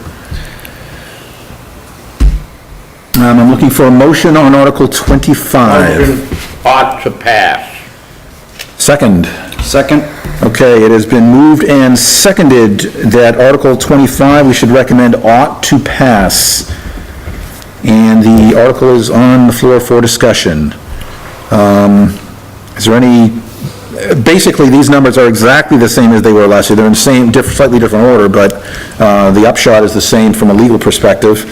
Any commentary you want to make on that, or is there any questions Just on any of quick, the that? only change you'll see is that the transfer station is not included in Public Works this year in that same article. So that's, am I right? Right, well, it was split off last year, actually. So, No? transfer station went to Article 27 last year, which is why I didn't bother stating it this year, because it did Okay. move. This is actually the same as last year. The year before, 2010, transfer station was definitely... Apologize. Was definitely in there. It forked off last year to Articles 23 and 27, and this year we're essentially carrying Article 23 forward to 25 this year. The numbers are the same, the 427, 421. And we did discuss the detail of these items in the workshop on March 31st. And it does prove. So any further discussion, comment, any brief comments that you might have on that, or? No, we were asked if we can leave our budget, if we can flatline our budget and, studying our budget. So far, it's been working. Our wintertime budget in the last 3 years, we went over 1 year, but we saved in 2 years enough that it pretty much evened out, almost zeroed out for 3 years. So those numbers are working for now. We had discussion on our stockpile, but at this point in time, we believe we're all set. We all know, wintertime is what it is. We don't know what Mother Nature's gonna throw at us. We try to run these numbers as well as we can, but we obviously know if there's a problem, the state allows us to go over a touch if we need to. So we're gonna try to stay with these numbers like we have in the past 3 years. Thank you. Okay, any further questions, comments? All right, all in favor of approving, or approval of the motion that this ought to pass. This is Article 25, so signify. 5-0, the motion carries. Thank you. Okay, so that takes care of I believe, the road articles. We're going to go back to the beginning again. Appreciate you guys skipping Thank up you for very me much. there. Thanks a lot. I appreciate it. Okay, Larissa, I'm going to try to hit the two other items that, let's see, that I had some questions on, unless you happen to remember which ones they were.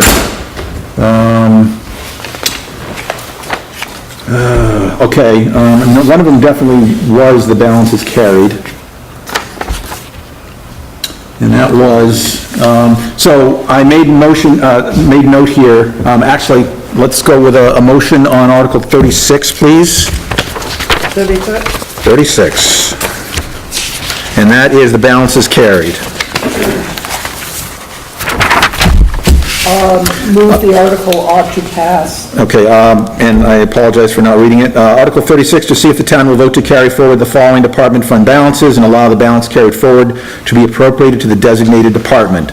And you see in front of you the items, APAT, Mary Grant, Public Works Sand Salt Fund, Fire Department donations, District 1 and 2 winter maintenance, Conservation Committee, Forestry Committee, Road Capital Improvement, Gravel Processing, District 1 and 2 summer maintenance, District 1 and 2 road surfacing, Fire Department capital improvement, and to carry forward but not appropriate the following: capital improvement fund, dams capital improvement, recreation department funds, all other unexpended fund balances and revenues to lapse into the undesignated fund, lapsed school balances to be designated for school funding only. And Select Board recommends ought to pass. Looking for a motion on this Article 36, please. Move ought to pass. Move ought to pass. It's been moved and seconded for Article 36, ought to pass. On the floor for discussion. And if whoever made, was Andy made the motion? No, Nancy. Nancy made the motion, thank you. If you have no objection, I'm going to bounce right into, see if we can get Larissa out of here. I've commented on what is new and what is gone on this one, and my concern was that the Recreation Department funds is new, but what's gone is Acton Rec Capital Improvement account. Right, Acton Rec Capital Improvement is a subset of Recreation Department funds is what our treasurer would like us to reference this as, and why it is not being allowed to be, we separated it out this year into what could be appropriated and what could not be appropriated without an additional town vote. And Capital Improvement Fund, Recreation Department funds, and Dams Capital Improvement Fund, we pulled out so that we cannot, we're rolling the balances forward, but in order to spend those balances, we'd have to go back to the town and ask for additional support. The idea being that the Recreation Department, why we keep rolling that over is for a large capital improvement project such as a parking lot, et cetera, and that we have in the past told the townspeople, please trust us and allow that to roll over. That money won't be spent until you know it's going to be spent and what it's going to be spent for. So it needs to not be able to be appropriated, but it does need to carry forward. Okay, so we are specifically not appropriating Recreation Department funds. Exactly. They cannot use those funds They until- cannot use them without a separate vote of the people. And the Recreation Department funds is essentially a superset under which is the single account, which is the Acton Rec Capital Improvement Yeah, account. In other words, we're not leaving it behind. We are not leaving behind, we are simply cleaning up our language and making it more accounting friendly. Okay, thank you. And that was really my only concern on this particular one. Yeah, and I think last year on the town floor, we added Conservation Committee. It is in there now, and as long as you agree with what we're moving and what we're adding, we should be good to go here. Any further questions, comments on Article 36? Okay, all in favor of the motion to approve, ought to pass, recommend ought to pass on Article 36, so signify. 5-0, motion carries. Thank you. Okay, and there was one more, see if I can find the darn thing. Data taxes. Oh, yeah, I'm pretty sure it was dams. Yes, it was dams. Okay, so I'd like to move next to Article 34, please, and after that, we should be through with the special guests, and we should just be able to buzz through this.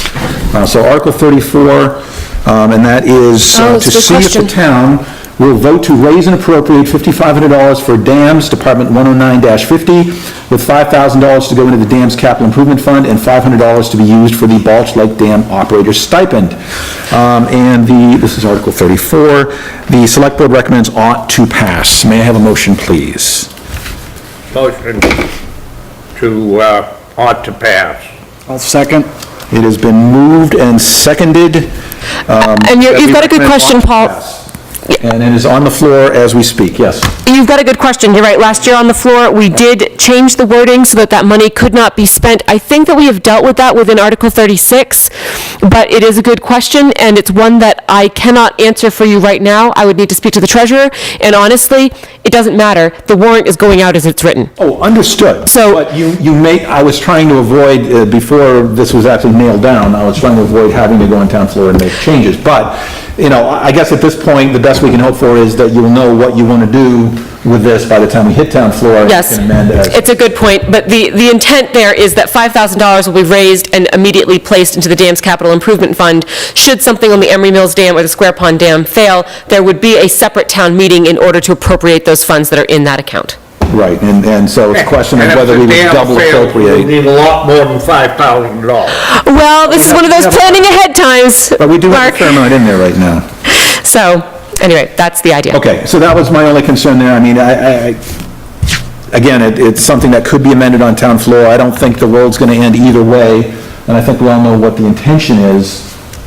But, the point of, dotting all the i's and crossing the t's as much as possible I is a think we wonderful went thing. around and around with that. I will discuss that with the treasurer, and I will get the wording ready to go, so that when one of us makes, I guess it won't be me, when someone makes a motion on the floor, we'll try and make sure they have wording in front of them to make sure that that motion is moved appropriately.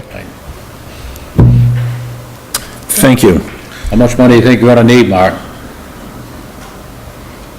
For dam, for reconstructing the dam that breaks, you mean? The creek don't rise. Yeah, and it wouldn't. Okay, any further questions or comments on this one? Okay, hearing none. All in favor of the motion to recommend ought to pass for Article 34, so signify. Okay, we have 5-0, thank you very much. The motion carries. I appreciate your attention to our discussions. Happy, Melissa. everyone good with me? Thank you very much. All right.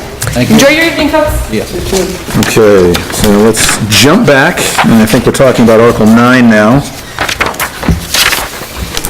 Brother. I apologize for any real or implied confusion, we were dealing with some logistics tonight.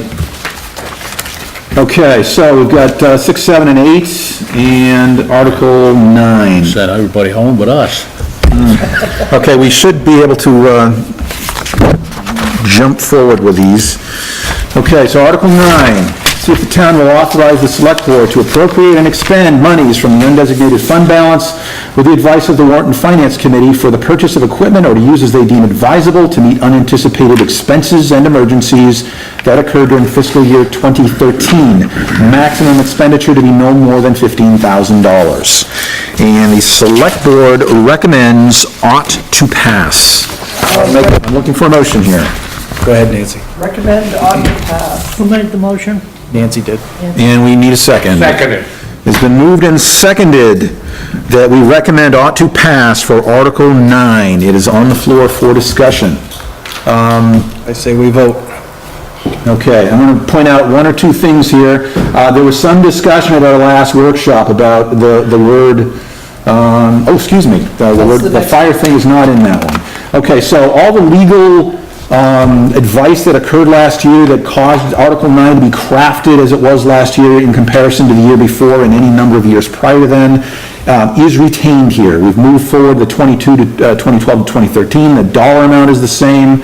Cleaned up the language. You know, it was good to go last year. We still are talking about the advice of the Warrant and Finance Committee, not advice and consent.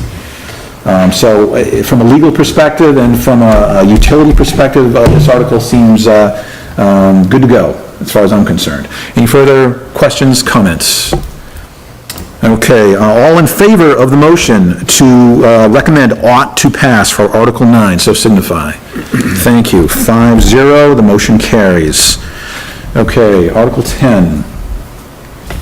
Disposal of town, Acton Fire and Rescue, reimbursement. Article 10, to see if the town will vote to authorize the select board to reimburse the members of the Acton Fire and Rescue for any national disaster or state of emergency or other emergency situation that exceeds 8 hours in duration at the same rates as established in Article 24 to be assigned at the fire chief's discretion. Firefighters or rescue members, same as laborers, fire chiefs, same as road commissioners, funds to come from the undesignated fund balance. Select board recommends ought to pass. Is there a motion on Article 10? I'll make a motion I make a motion. We have a motion in progress here, excuse me. to pass. Okay, ought to pass, and we have a second from Mark. It has been moved and seconded that Article 10 ought to pass for our recommendation, and it's on the floor for discussion. I don't Do you think have there a should be comment on that one? any question whatsoever in these people getting paid, you know, why does it, I mean, how long's it been that these guys haven't been paid, you know? Well, we did have it in place last year. I know, but they didn't. This, my understanding from what we discussed before, the reason we need this is Because they had to get the wait. FEMA reimbursement. That's right, they had to wait for their money, that's why it's in there. I don't even think they got it, did they, Nancy? Because it wasn't written up, Yeah, it wasn't written up the Paying the right way way, for it. that's right, you're right. and that's why I said take out instead of, they had and other fire emergencies. Right, so this is what we had for last Everything year. emergency. And it has said fire emergency for any number of years, and this year it does not. Right. So that is a substantive change, it's certainly in the right direction. I think the only other change from last year is that this talks about the rates being assigned at the fire chief's discretion. Now, that's new language and basically represents if we have, say, the assistant chief on hand, or excuse me, the assistant, somebody acting the role of That he has the the fire authority. chief, but not actually officially the fire chief, that they can, at the discretion of the fire chief, Right. be paid according to road commissioner, because they did that task. And last year, we, basically said if they're the fire chief, they can be paid according to a road commissioner, but otherwise not. So it's, I think, a little more fair, Yep. according to what task is undertaken at the job site or wherever it's going on. Any further questions, comments? Okay. All in favor of the motion ought to pass for Article 10, so signify. 5-0, the motion carries. Okay, Article 11. Disposal of surplus town equipment. Article 11, to see if the town will vote to authorize the select board to dispose of surplus town-owned equipment having a value of less than or equal to $500, thank you, on such terms and conditions as they deem advisable, and to execute any necessary documents to accomplish said purpose. All equipment having a value more than $500 shall be put out to public bid. Select board recommends ought to pass. I'll entertain a motion. Move the article ought to pass. Seconded. It has been moved and seconded that we recommend ought to pass for Article 11. It's on floor for discussion. Nancy, do you have any comments, questions about that, given that you made the motion? Nope. Okay? This one is essentially cookie cutter from last year, and in fact, I'm reasonably sure that it's exactly the same phraseology as last year.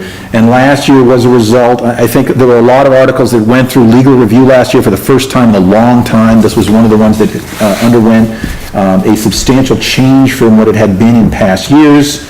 It used to be a lot more simple, and now we've girded it somewhat with legal language according to legal recommendation, and it passed without discussion on town floor last year. It is the same this year, and nothing more really need to be said about that, as far as I'm concerned. Any further questions or comments? Okay, all in favor of the motion that we recommend ought to pass for Article 11, so signify. And I believe we're talking 5-0, the motion carries. Article 12, sale of town property acquired by matured lien. This is another one of those housekeeping articles. Article 12, to see if the town will authorize the select board to sell any tax-acquired property and to issue a quitclaim deed for same. Sale to be by sealed bids or public auction if to other than the owner of record at the time of foreclosure, and no selectman during the term of his or her office may acquire from the town any interest in real estate acquired by the town on account of non-payment of taxes unless the owner of record at the time of foreclosure was the selectman or the son, daughter, spouse, or parent of the selectman. The select board recommends ought to pass. I'm looking for a motion. Move ought to pass. I'll second it. Okay, it has been moved and seconded that we recommend ought to pass for Article 12. It is now on floor for discussion. Nancy, have you any comment on this one? No. Okay, this is another, basically the same as last year. Last year, again, through legal advice, from time immemorial, this article is, as far as I know, has remained essentially the same. Last year, from legal advice, we had a bit of a split into two articles. This year, we're retaining that two-article split. And last year's Article 12 is now this year's Article 12, which, and I believe it is exactly the same phraseology. It's a housekeeping article. Any further discussion, question, comment?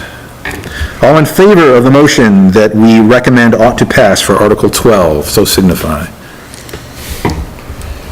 Thank you. That carries 5-0. Article 13, waive foreclosure of a tax lien. Article 13, to see if the town will vote to authorize the select board upon request of the treasurer to allow the treasurer to waive foreclosure of a tax lien on a specified property for a specified year with reference to the tax lien certificate recorded in the York County Registry of Deeds in circumstances where the select board determines that it is in the best interest of the town of Acton to waive foreclosure.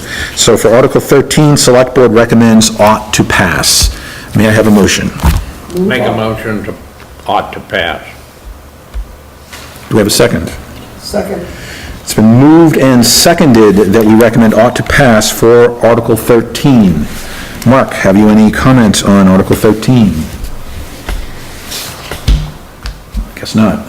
Okay, so Article 13 is carried from last year's Article 13, which was split from 9. This was the one article that forever looked a certain way, and it was split up, and this is the foreclosure of a tax lien part of that original article that went back in the mists of time. So in this year is now carried forward from last year's Article 13, this year's Article 13, and I do believe that the phraseology is the same. We're changing This that. article means that if somebody tries to, by not paying their taxes, to have a hazardous material site, and the town end up with it, this is what you need to keep from doing. We don't have to foreclose if there's a good valid reason in the town's interest to not do New Hampshire so. had to change their ruling because it used to be in New Hampshire, if you didn't pay your taxes for 3 years, the town was required. Take it off.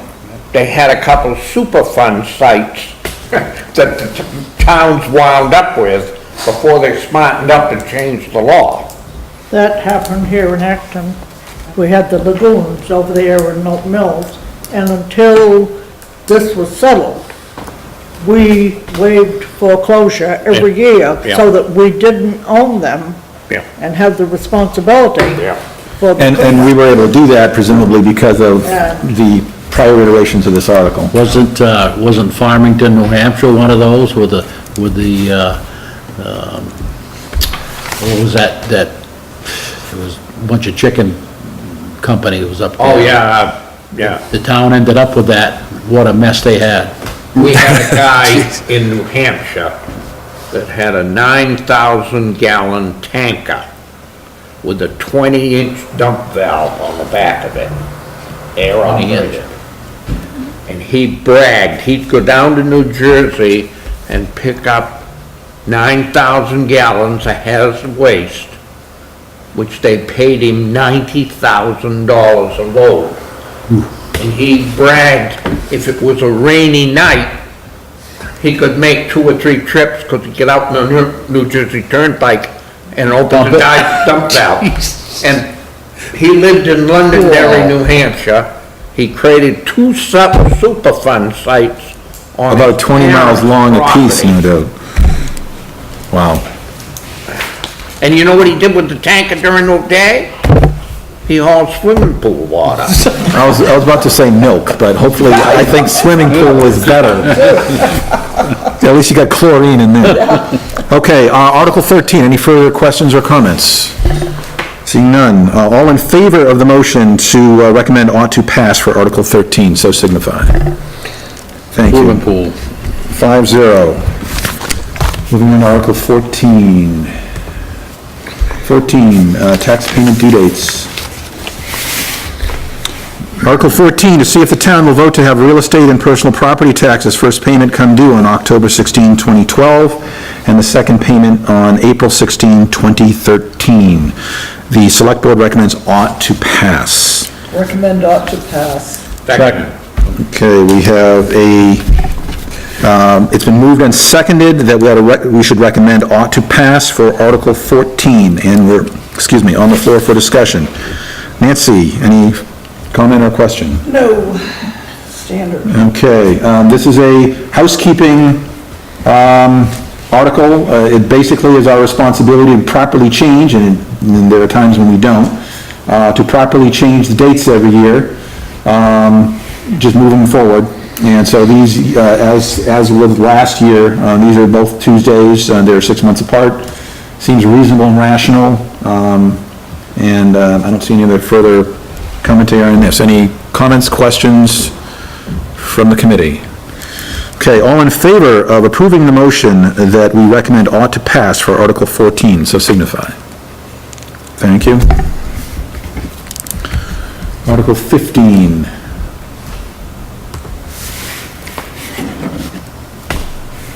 Interest rate charged on tax payments. To see what interest the town will vote to charge on all taxes after October 16, 2012 and April 16, 2013. Maximum rate of interest allowed is 7% per annum. One point of clarification here. Lorraine, I thought, and I know that in past years, the motion on this has actually been to recommend a tax rate, or an interest rate, and I thought that they did that at the town meeting. But this is basically ought to pass as opposed to recommending a rate. And I think what we're gonna end up doing is recommending a percentage rate, just so that, On the 77%. but I believe that, with this article and the one at the end, that there was actually an interest rate that was recommended. And like, for instance, last year, the recommendations was maximum rate of 7%. Year before was 7%, and actually, interestingly, the Finance Committee 2 years ago was just recommending approval of the article, so there was no recommendation there. And this maximum figure is a figure that the state submits to us. This isn't something Right. that we come up with on our own. But can't we, But I would certainly recommend to us that we actually recommend an interest rate as for our part, and then the selectmen can work on whatever the motion. if we pass a motion, ought to pass At at 7%? I believe that would be an appropriate motion. So, having said that, I'm looking for a motion. We make a motion, ought to pass at 7%. Do we have a second? Second. Okay, it's been moved and seconded that this article ought to pass at a maximum rate of 7%. And in fact, we're actually saying maximum rate of 7%. I guess I'm just going to go with what we've said in the past. We've used the word maximum, that would be reasonable and rational. Okay, so it's been moved and seconded that we vote ought to pass with a maximum rate of 7%, and we're on the floor for discussion, and I don't know if we need any more.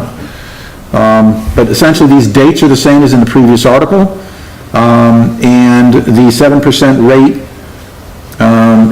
we've tended to go with whatever the legal maximum is, and it has changed historically. Several years ago, it was 9%. In 2010, 2011, 2012, it's been 7%, and we're just carrying forward. All we've really done here is change the date from the set of dates from last year. Any further discussion on Article 16? Excuse me, Article 15. Seeing none. All in favor of the motion that we recommend ought to pass at a maximum rate of 7%, so signify. 5-0, the motion carries. Thank you. Okay, so moving on to Article 16. Article 16, to see if the town will vote to authorize the tax collector to accept the prepayment of taxes before the tax commitment. Select Board recommends ought to pass. Looking for a motion. Recommend ought to pass. Seconded. It's been moved and seconded that we recommend ought to pass for Article 16. Is there any discussion on this? We're talking a very routine article. I don't think the phraseology of this one has really come up for purview at all, even on legal review last year. No dates to change, no dollar amounts to change. It is what it is. So essentially, tax commitment tends to be late August, early September, and allows the tax collector to accept their check and put it in the bank. Any further comment or discussion? All in favor of the motion that Article 16 ought to pass, so signify. 5-0, motion carries. Article 17. Acceptance of grants, donations, and fees. To see if the town will vote to authorize the select board to make application for and execute any documents related to any grant or donation, to accept any such grants or donations, or any fees, and appropriate such fees for their designated use. Article 17, select board recommends ought to pass. Have the motion. Move ought to pass. Second. It's been moved and seconded that we recommend ought to pass for Article 17, and it is on the floor. Any comments, questions? Article 17 was the result of, was semi-highly modified last year based on legal review. The upshot really is in past years on town floor, we've had to kind of remove the word local at the very least, so that any type of grant, regardless of whether or not it was considered local, we could actually accept those monies. Last year, the word local was entirely stricken and additional language was put in again based on legal review. This year, we are essentially carrying forward the language that was adopted last year. There was no discussion on town floor. I think it's pretty idealized and fairly optimal at this point. That we allow any money that comes in to be put in our account. No further questions asked. I make a motion. Ought to pass. Well, You got it. Ready to vote? we do have a motion, thank you. Give it a second. Okay, so we have a motion and a second. Any further discussion on this article? Seeing none. All in favor of the motion that this article we should recommend ought to pass, so signify. Thank you. 5-0, the motion carries. Article 18, distribution of snowmobile reimbursement funds.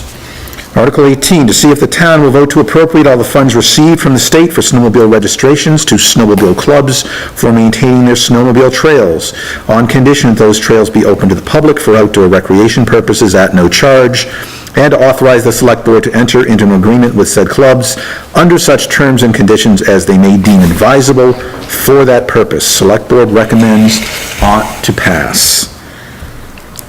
Looking for a motion on Article 18. Move ought to pass. Second it. It's been moved and seconded that we recommend ought to pass for Article 18, and that is on the floor for discussion. Any questions, comments? This one, again, was fairly heavily crafted last year.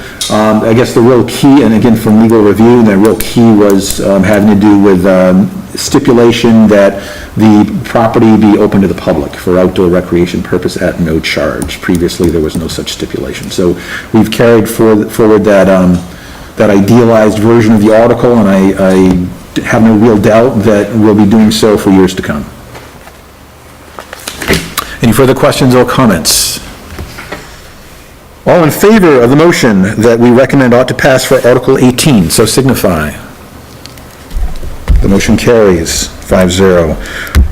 Article 19, to see if the town will vote to raise and appropriate $601,881 for General Government Department 102. 10201 Governing Body, $53,080. 102-02 Town Gym, $2,400. 102-03 Boards. Let me just look in here so we can get visual aid. $370. 102-04 Warrant and Fiance, $266. 102-05 Municipal Management, $248,896.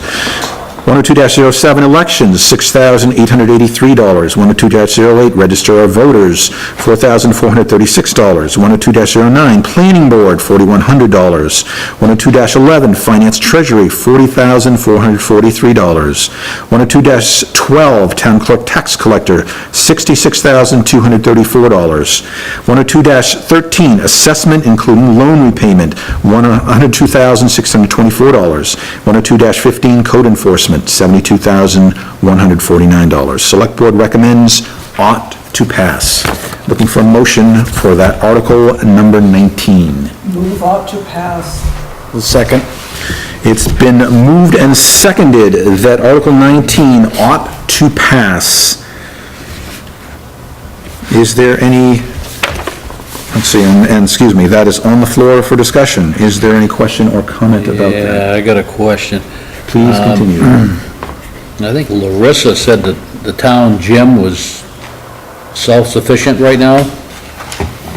What is this $2,400? Probably to appropriate the funds that are collected. Yeah, these are appropriations. The users of the gym. You have to appropriate any money before you expend it. Yeah, but this says raise and appropriate. Well, I imagine some of the funds they're raising and other ones they're appropriating. and That is my understanding, that easy say putting both together. that there are some offsets already for some of these articles. For the record, this is going up 1.2% from last year. And it does include, we go to the detail here, the reval, we're in the third year of the reval. The assessment figure of $102,624, right here, second to last line, does include $55,384 to cover the third year. So this is the third year of that amount. We have another 2 years, and then we'll be done with that. And that was the $120,000 that was cited in Article 6 and 7 as being funds that we currently have bonds outstanding. This is another one of those being responsible to the taxpayer issues. This is something that we borrowed money for that we're still paying back.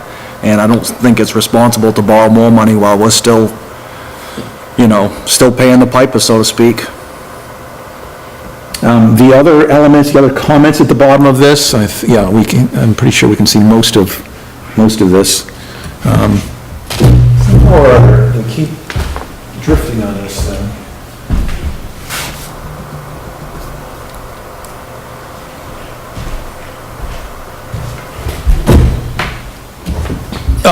The rest of this really just sort of reconciling. There were some changes between the March 31st. Typically, I just like to say, well, gee, this proves to what we talked about on March 31st in detail, and then we move on. There were a couple of changes. There's an additional $5,000 from increasing building maintenance, and this ties into the discussion of windows. On Article 8, it's on the floor. If in fact we don't do both Articles 6 and 7, there is a provision in Article 8 that allows funds from the building maintenance to be carried forward, and on the thought that perhaps they might need all $25,000 that we had in previous years, they threw $5,000 back in. They had reduced it this year because they don't use it every year, and then after the fact, after discussing it on March 31st, they put it back in for that reason. So if in fact there, 6 and 7 pass, then I fully expect that, we'll be only spending the $11,000 or whatever that we typically have spent for maintenance, and the rest of it will roll back to the general fund. The assessment figure, that, we already talked about that, the reval. The other factors had to do with assessment. There was a documented figure. Since that time, they added a clerical part-time for assessment. There are contractor services that they got a new quote from the contractor, sort of more of a late-breaking, more accurate quote, and needed to goose that by $3,000. And at the time we talked on March 31st, there was an apparent out of proof of what was being requested on the budget versus the stated detail sheet that talked about the various things that might be needed for, and there's actually an item of cartographic maps online, and it actually turned out that was not in the budget. So they then corrected it in the budget, and that then got added to the figure. So that all goes to explain why this number here, the 601,881, materialized from the 243, let's see, that's 60, no, excuse me, 601. Okay, I'm talking about line items here. Right, so I didn't really actually mention the total dollar amount, but that's why the individual line items are a little greater than they were, and they do prove to the 601,881, and they do prove to the current budget book as it stands, as it was reviewed on May 7th. Raise and appropriate. And this would be raise and appropriate, yes. Any further discussion on this article? Seeing none. All in favor of the recommendation ought to pass for Article 19, so signify. 5-0, the motion carries. Article 20, health and welfare. That has gone down 39%. Article 20, to see if the town will vote to raise and appropriate $15,108 for health and welfare, Department 103, which includes $108 for health officer stipend and $15,000 for general assistance. Select Board recommends ought to pass. Have we a motion? Recommend ought to pass. Second. It's been moved and seconded, ought to pass for our recommendation on Article 20. It's on the floor for discussion. Any comments or questions? What was that last year? It was Last year higher. was $25,000 for general assistance and $108 for health officer stipend. The decrease in general assistance, essentially general assistance here is people that are in need of paying an oil bill, food bill, whatever comes up, can come to the selectmen in their role of overseers of the poor and request funds from the town to meet those needs. Last year, they used let's see, last year, I think they did use most of those funds, if not all of them. Why are we going back? Well, to we rolled 15,000? back because they instituted, actually, I think last year they only used like 10 or 11,000. They rolled back because they did the work fair. This year, This year, okay, I'm talking about this we year. haven't spent anywhere near as much. Right, so in the absence of the selectmen, I'll sort of lay out my recollection of this. In 2010, they used the 15,000 and then some. In 2011, they went for 25,000, but also instituted a thing called work fair, which is basically here, if you're willing to put in a few hours at the transfer station, if you're willing to teach some kids on a tutoring basis, if you're willing to put in some time for these funds, then here you go. Otherwise, that's not what we're doing this year. I think that's a good idea. So this current year that we're in, I think it went like 10 or 11,000, it was pretty low.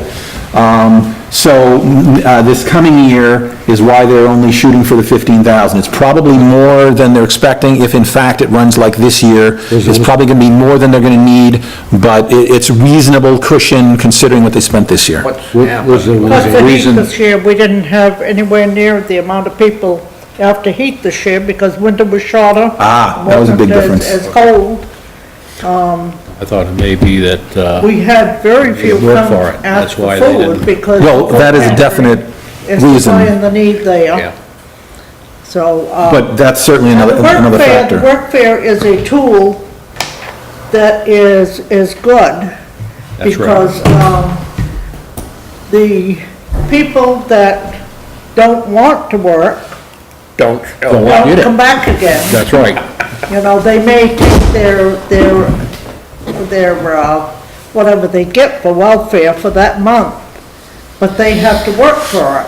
And if they don't do their work, they're not eligible to come back again. And so, Hey, it's only I've had fair. phone calls and said, I tell them, you're expected to do I'm sorry, but it's only fair. work fair, Right. and then they never show up. So, They go somewhere where the picking's better. Well, I mean, it seems very reasonable to me, and certainly a good policy to have. Okay, so anyway, that's why it is less than last year. All Any right. further discussion, answer. questions, comments on that one? Okay, seeing none. All in favor of our recommendation that Article 20 ought to pass, so signify. Thank you. 5-0. Article 21, excuse me. Excuse me. 21, okay, yeah, we do. Okay, so, excuse me, public safety. 21 is another monetary one, that's gone up 4.4% from last year. Department 104. Article 21, to see if the town will vote to raise and appropriate $155,616 for public safety, Department 104, to be expended as follows.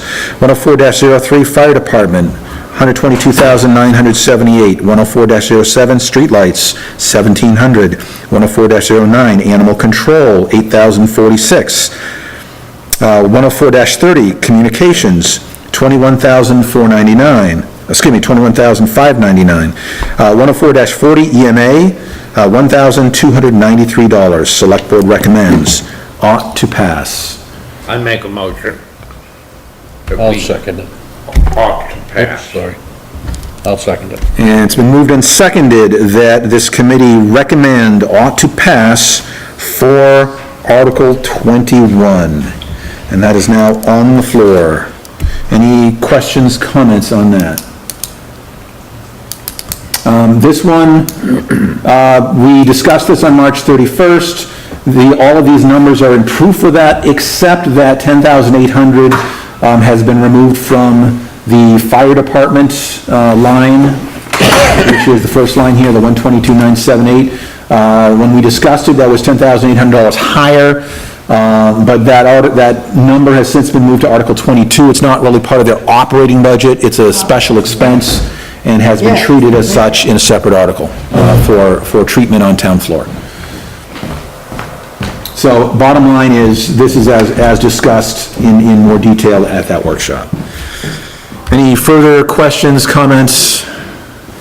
And I'll just give it 30 seconds. Any clue how long Andy's going to be down there? Just went and got a glass of water. Okay, so I want to make sure that he's good with this before we move on.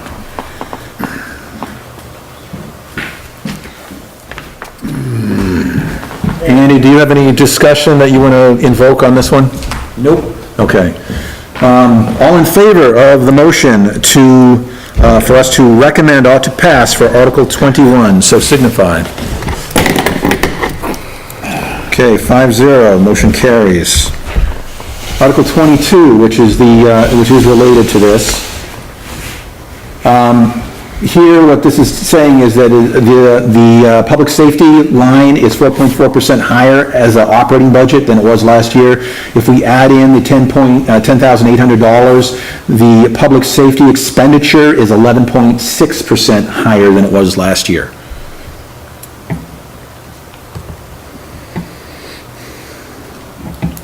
So Article 22, to see if the town will vote to raise and appropriate $10,800 to purchase SCBA, self-contained breathing apparatus, for the fire department. It actually says equipment. Select Board recommends ought to pass. Looking for a motion. Recommend ought to pass. Seconded. It's been moved and seconded to recommend ought to pass for Article 22. Any discussion? To recap, there's, I think, half a dozen or perhaps more self-contained tanks that are needed to go inside smoky buildings to maintain life. And state recommends or mandates that these be replaced on a regular schedule, and that's what this is all about. So it's really no option here. It's a mandated Yeah, I think they got, 4 they gotta replace right off or something within a short period of time, so. Any further discussion or comments? All in favor of the motion to recommend ought to pass for Article 22, and we have a 5-0 Vote on that. The motion carries. Article 23, appropriation for fire capital improvement fire truck. This is $75,000 this year, $50,000 the last couple of years. The article itself has gone up 50% from last year. Article 23, to see if the town will vote to raise and appropriate $75,000 to the capital improvement fund for the fire department toward the purchase of a new fire truck.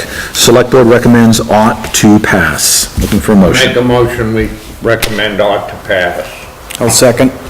It's been moved and seconded that we recommend ought to pass for Article 23, and is on the floor for discussion. Comments or questions? Like I said before, I think this represents good long-term planning. I think what the fire department has done in the past few years as far as buying the used trucks to get us through until we can replace was a good move. And I think that, this should be approved as it's written.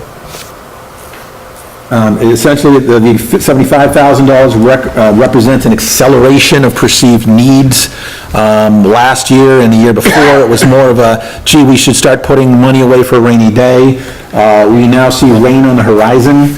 We are soon going to need to do something to get our fire truck replaced or leased or some such plan. And so, you know, once we do this, or if we approve this on town floor, we will have $175,000 for that purpose. And I think that there's more departments ought to look at this, you know, where they're stepping up ahead, you know, and planning for the future. And this article affects everybody in town. Oh, yeah. Because if it don't replace the fire trucks in a timely manner. Right. Then the insurance, fire insurance people raise the rates. So, Any further? something that you can put off. Especially when they, you know, in the insurance companies, well, how close is the closest hydrant to your house, right? How close is the fire hydrant? Better to your have a house? pumper. Yeah. We also have a mutual aid agreement with neighboring towns, so that definitely helps as well. That's the best thing you could have. Yep. Any further discussion or comment? Seeing none. All in favor of the motion on Article 23 that we recommend ought to pass, so signify. Thank you. 5-0. We're going to jump over Article 24, which we've already addressed, which is the compensation for road crew labor and equipment. 7. We've done 25, we've done 26. 27. We move on to 27, transfer station. And as mentioned, Larissa mentioned, this did split off last year. So Article 27, we'll scan over to it. To see if the town will vote to raise and appropriate $272,288 for the transfer station Public Works Department 105-40. Select Board recommend ought to pass. May I have a motion on this? I'll make a motion, we ought to pass. I'll second. It's been moved and seconded that we recommend ought to pass for Article 27. It is now on the floor for discussion. This one, there's been no corrections since our March 31st discussion. It's worth pointing out or reiterating here that the dollar amount articles here, the budget item articles, the place to discuss these, to express dissent, approval, suggestions, etc., is definitely in the workshops. And in this case, we managed to get them all done on the one workshop on March 31st. So that's why I don't think we're really going to have any discussion here. Just going to wait until we have all 5 of us before we move on. Further background, last year, this was split off, not due to legal opinion, but just because it was. In past years, 2010 and 29, transfer station was part of the one article, Public Works. It has now been split off. It was last year, and we retained that convention this year. So any dollar amount that you see different from last year, it is a direct comparison of the same items covered. So any further discussions, questions, comments on Article 27? Seeing none. All in favor of the motion that we recommend ought to pass for Article 27, so signify. Thank you. 5-0. The motion passes. 28. All right. Is that rain? I know, I think it's some mechanical element in here, whatever it may be. Okay, so Conservation Committee, excuse me, I kind of jumped ahead.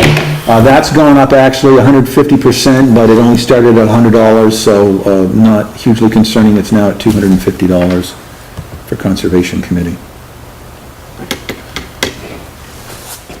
Article 28, see if the town will vote to raise and appropriate $250 for the Conservation Committee, Department 106-01. Select Board recommend ought to pass.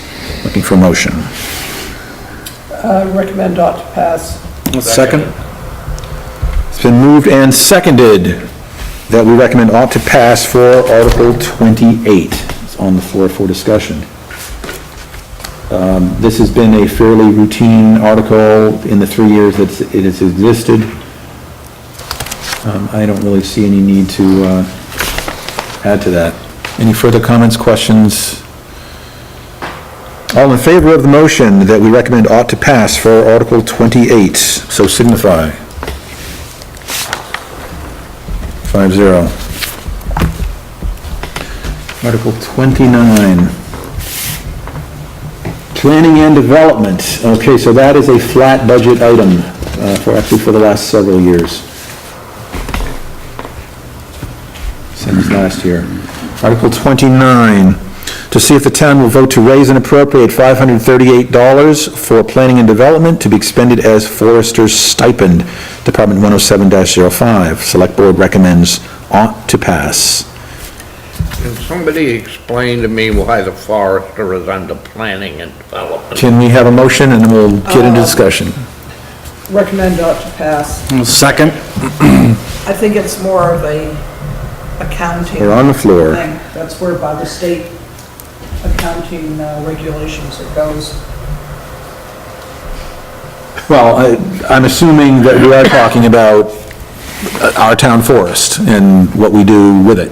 Right, Yeah. but why it's under planning and development. Well, It's part of the accounting guidelines. certainly there's planning involved in what we do with our town forest and how we harvest it. Development, we'll call it an accounting convention Where is the and town forest? go from there. Hebo Bible. It's Hebo-Hibo. So that little piece on the top of the hill there, what was the name of that? With changes to Lebanon, to Acton, to Lebanon. Well- So is that part of the town forest? It's behind the cemetery. Herd Hill. School. The town forest is behind the cemetery. Behind Maple Grove. Right? There's two pieces. The little out white there church. on Oh, the- yeah, there's a road right there. Then we also Road right have there the beside town the cemetery. forest Is up, that the one?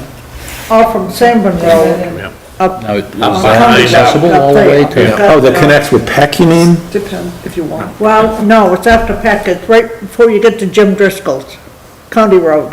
Okay, so the little thing that is always the level of the waterfall is coming down it. The piece of land, the old town farm is up there, Okay, which connects with Milton Mills Road as it curves around the top of the hill yeah.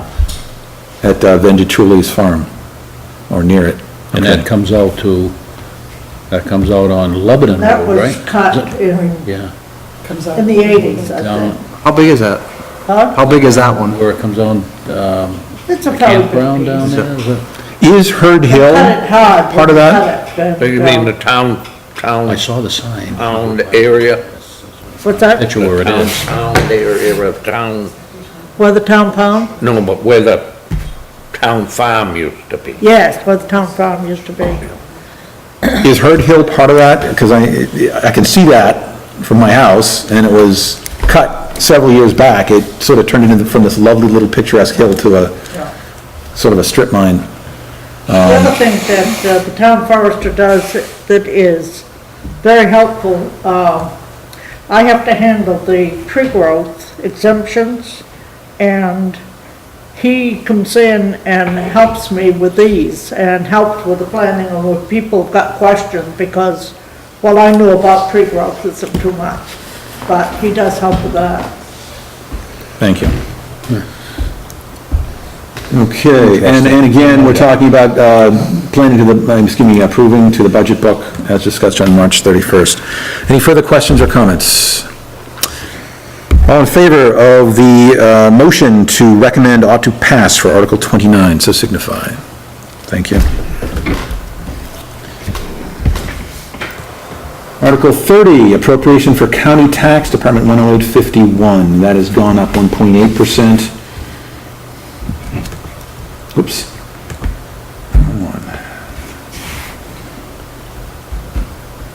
Okay, Article 30, to see if the town will vote to raise and appropriate $314,057 for county tax, Department 108-51. Select Board recommend ought to pass.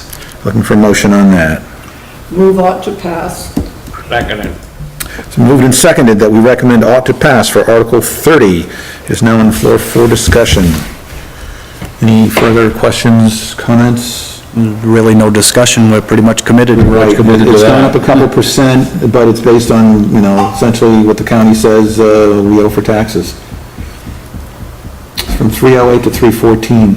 I thought that our value actually went down, so it presumably means that the rate went up a little bit this year, because our total, we run about $500 million in terms of total assessed value for the town. I'm not sure if this falls in line with that or not, We've but, got a few more cruisers riding around probably, huh? yeah. But anyway, it is what it is. And it does prove to what was in the budget book. Any further questions or comments? Nope.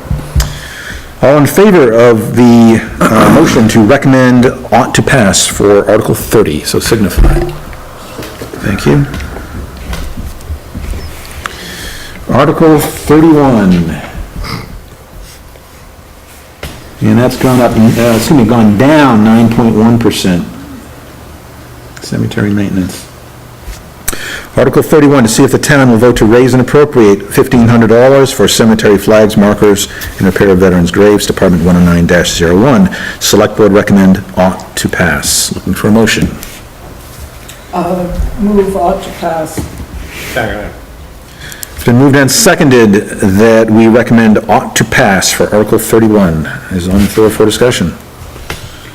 I just got a question on, is there a list of the veterans' graves, the different,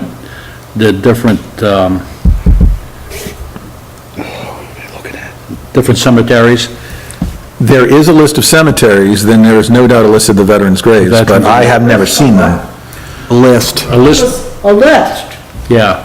I don't think there's a published list, but there's, Someone came in the other day and said that the selectmen had asked for a list, and that the conservation committee brought them in a list, and that the selectmen lost it. I don't know. I think there's also maybe some interest in keeping some of this semi-covert because if people knew there were cemeteries and places they could go. There's already an issue having to do with markers getting stolen, which is why they have to be replaced fairly often. Security and obscurity kind of a thing. But I personally would think it would be rather interesting knowing the historical element of this. Well, you know why I ask, because I've got a cemetery on my land over there, and it's never had any, that I know of, flags on it. And I don't know, I think that's one of the old herd cemeteries. Are the veterans in there? I don't know.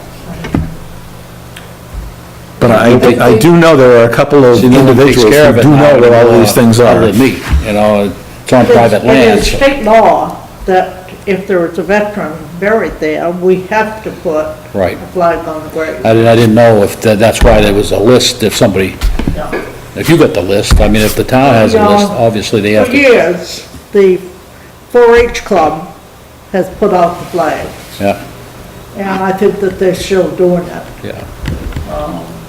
Well, what's really good is that that knowledge is being carried forward in young minds, so we're not likely to lose it anytime soon. Right. That's right. So kudos there. Yeah, and even though they're on private property, you still go on and put a flag. Yeah, in that's there. the only thing they do right now. Don't maintain them anymore. Yeah. But we're also charged with repairing broken stones and so forth for veterans. So that is one of the reasons why there's more money appropriated now than there used to be, because if the veteran stone is broken, it's our responsibility to get it fixed. And that's whether it's on public or private cemetery. Any further discussions, comments? All in favor of the motion that we recommend approval, ought to pass for Article 31, so signify. Article 32. Rec Department is gone, I might have hit the wrong button here. Okay, so that went down 4.3% from last year. Article 32, see if the town will vote to raise $10,800 and appropriate up to $12,400 for operation of the Recreation Department. The remaining balance is to come from fees, donations, and revenues received by the Recreation Department. All monies received in excess of $12,400 shall go into the Acton Recreation Capital Improvement Account. Select Board recommends ought to pass. Looking for a motion. Move on to pass. Seconded. It's been moved and seconded that we recommend ought to pass for Article 32. On the floor for discussion. Wasn't there some discussions about the field? Remember we went through that, what was it, they didn't have enough volunteers or something, and... Well, basically, I think it came from my raising the point that, that the decrease comes from a lack of, a decrease in the enrollment. And I think Ted made the observation that if in fact the enrollment decreases much more, it is quite possible that, the town field will not end up being used anymore. And I think, Andy had made the point that the fields at the school were available. I mean, those beautiful fields, that are not even being used. So that, that definitely may well be a topic for a future time. I think so. Okay. That's a decision that the town's gonna need to make, if in fact it comes down that, this Recreation Department is not using, and therefore would not be expected to maintain that field anymore. I think they What are we use gonna it, do with that? but it's come to a point now that they can't, just like last weekend, the 109 was just a cow path. They were parked on both sides of the road, it's dangerous. And I don't know if the town may be liable for something like that. Somebody gets in an accident, or hits somebody or whatever. Well, I know I was caught the tail end of a conversation with somebody was talking with somebody from the record department. I understood they wanted to put a parking area in up there to get the cars. At one time, they did, yeah. I don't, I don't know what ever happened to that. I don't think that got approved. Right, and no, it hasn't gone anywhere at this point, so. Any further discussions, comments about Article 32? Okay, all in favor, actually, I'm just gonna also point out that in fact, the phraseology of this is really the same as last year. The only difference is the dollar amounts. So it is less to be raised, and less to be appropriated. Let's see, excess 912.9, just to make sure I'm not, speaking in forked tongue here. They've even got a capital improvement. No, excuse me, okay, so the taxation amount, 9960 for taxation, last year, and 10.8 this year. So the actual taxable amount has gone up, and the appropriation has gone down, bottom line being that the donations and the expected receipts of the rec department are significantly less than they were last year. Okay, all in favor of the motion to recommend ought to pass for Article 32, so signify. 5-0. Article 33, okay, now that one has gone up 19.4% as written.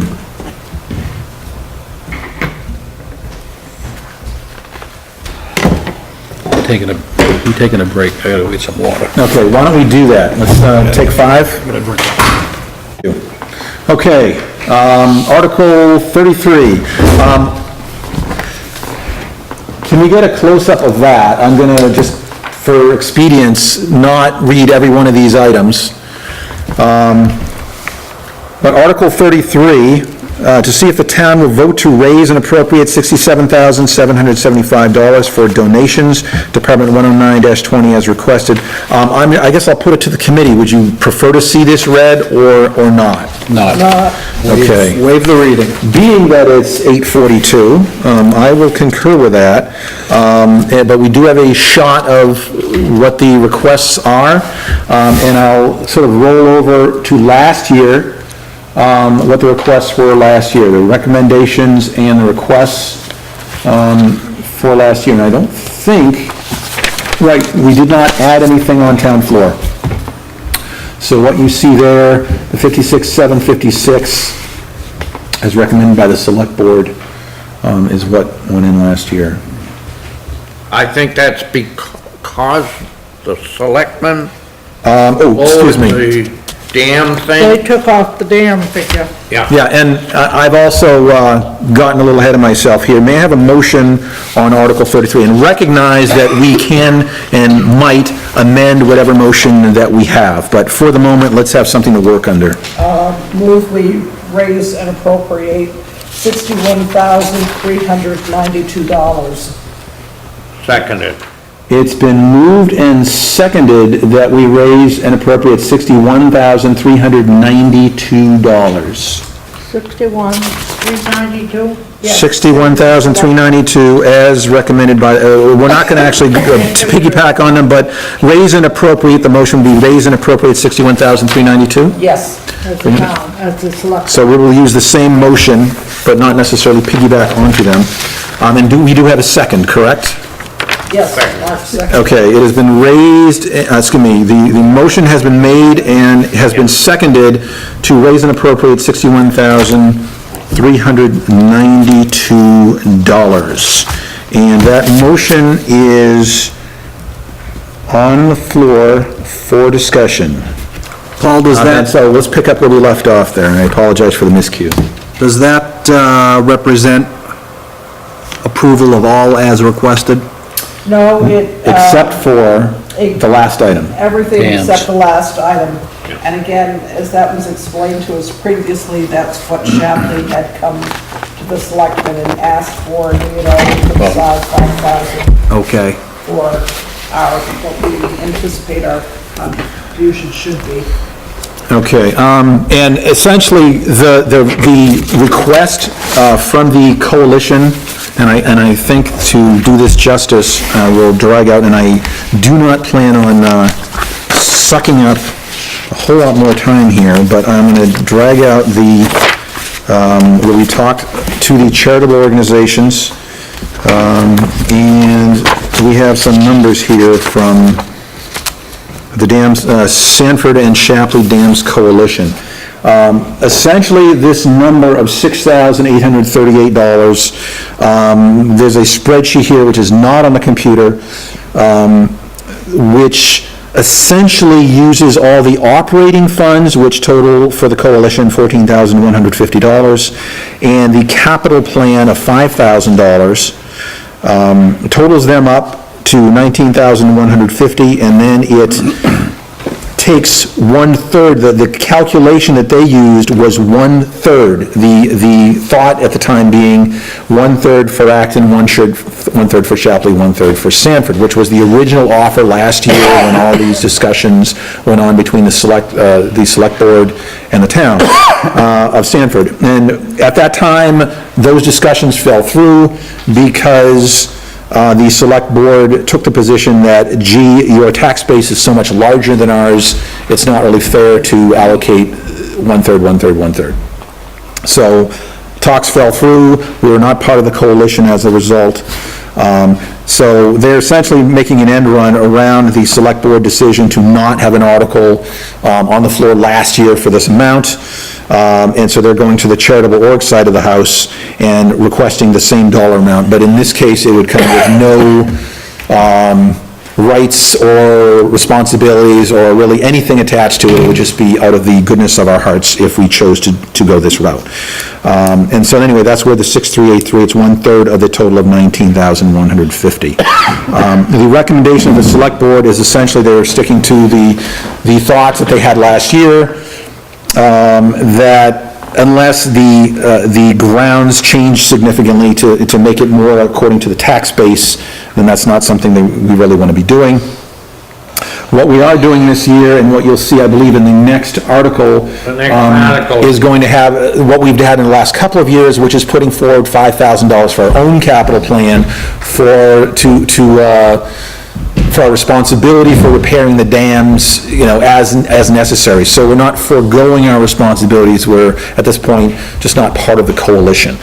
What I briefly brought up at the workshop was an alternate thought, and I'll state it here, but I don't think I'm officially going to be suggesting that we move it forward, is that essentially what I did is I started up with the total I threw away the capital plan of 5,000, we've got our own capital plan, but took the operating budget of 14,150 and it took the tax base of the town of Acton as being roughly $500 million. I'm assuming Shapley's about $500 million. And I saw on the web where Sanford this past year was $1.5 billion. So I'm essentially taking a piece of the pie as being, 5 pieces of the pie, and we own perhaps one piece of that pie. So I took 1/5 of the 14,150 and I came up with 2,830 as an alternate dollar amount to offer. But again, that 2,850 would only really have impact if in fact we were any kind of a member of voting in this coalition, which we're not. So if we wanted, if there are those in the town who want to sort of step up and say, hey, we have value from this, we want to do more than the 5,000 that we're putting away, you may choose to consider that. But the motion on the table right now is essentially to totally wipe this request from our recommendation. But that being said, everything else that's on here, we would move forward as requested by the individual organizations. There's not a whole lot of change here. There are some differences, and those differences really would probably have been better discussed at the individual workshop at the time. But I'll give you some flashes here of last year if you want to, on your own, take these lists and compare them for yourself. But essentially, there are a couple of extra organizations that I've requested this year from last year. GELIA was on there last year, but I don't think Horn Pond was. So we've got Horn Pond, and I believe Acton Food Pantry is new. Acton Food Pantry was. And I think none of the others are new. Some of the numbers went up, some of the numbers went down, but they're roughly equivalent to what they were last year. I certainly want to go on record as saying, and I may have said this before, but I'm not sure if it was in front of the camera, that we are very fortunate to have organizations in place that are willing to do the things that they do for the fairly low amounts that they request from us in order to perform those functions. They perform very valuable services for our town, and I thank them for being there. Is there any further questions or comments? I would assume the selectmen will be explaining to the voters at the meeting. Oh, I'm sure there will be. That 61,000 Discussion. is because they eliminated Sanford, Acton, Shapley Dam. There would, I'm sure there's gonna be more than And one. one of the things that I don't think ever got covered in the discussions about they stressed that the dam, if you lost the dam, you'd lose the lake. But the other thing they didn't say was that the federal government's approval of Sanford's wastewater treatment requires a certain flow over this dam that Sanford owns. And you're referring to their In order to plan. maintain water in the river. Well, I think didn't the guy from, who was it? Was it from Shapley, the rep that was, Right, and he was from the coalition. he made that comment too, that, I don't know if it was you, somebody brought it up, and he did agree. He said, yes, we do, we need X amount of gallons of, you know. Well, there's no question that all three towns derive value from the presence of the dams. Oh, yeah, sure. Certainly, the Acton and Shapley from just the waterfront property, the good clean water, the tax base that helps the rest of us, and the water treatment plant on Sanford's It side. all gets back to, if we lose a dam, we're losing everything, we're losing the tax rate, that's the industry of the town, actually, these lakes. Is. But the reason that I didn't think it would be a good idea for us to join that three-town thing Coalition. was nobody could tell the selectmen in Acton what the condition of the dam is and what it would cost, to bring it up to. I don't know, did they ever have an engineering, firm look at those dams? When that guy was here, Well, I'm sure they know Workshop. what shape they're in. there was, Yeah, he didn't have any. they didn't have anything. Well, I hope It that... looked like in good shape, but that's beside the point, I hope that the town of Acton does come to an agreement, with the coalition in future years. We would be remiss, we're not necessarily fully exercising good faith, I believe, in not participating at all. But on the other hand, I think the coalition had an opportunity that they missed in letting those talks fall through and not being willing to compromise. So I hope to see that in the future, that we can all live with what will no doubt be a compromise.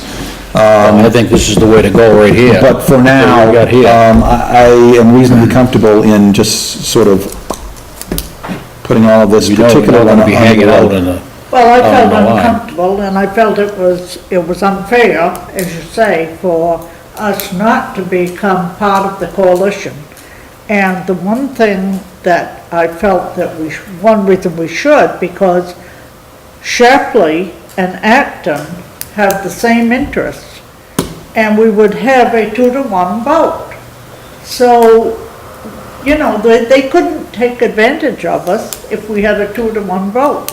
Well, I don't think it was necessarily established that it would be one town, one vote. I mean, it may well be based on, that might have been based on tax base. Maybe they would have What she was talking 3 about. votes and each of us would only have one, or... To go back to, splitting it up differently so that Sanford takes a lot more responsibility for it. But Well, I think we need to be involved in this because, as Percy said, our tax base is the lakes, period. Right.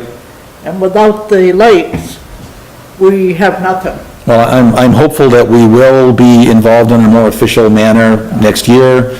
My understanding, based on the comments or the discussion at the workshop, is that even though this request was 1/3, 1/3, 1/3, that they're now talking in terms of 1/2 for Sanford, and then A quarter. a quarter for Acton and a quarter for Shapley. It's still not exactly according to the tax base, but it's certainly a lot more in line with that than, so essentially that's what Acton wanted in the first place. So I have great hopes that we'll be able to hammer something out. Anyway, so we have a motion on the floor here. Any further discussion about this particular article, which would be number 33? Hearing none. All in favor of the motion to,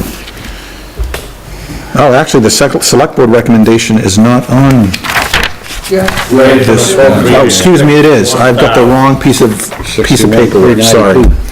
392. Let me go back to that and actually use the right paper.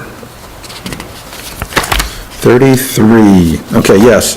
To raise and appropriate, and incidentally, I did prove that. I came up with that number independently, and it does prove to the budget book, and after subtracting the 6380. So anyway, to raise and appropriate $61,392. So signify.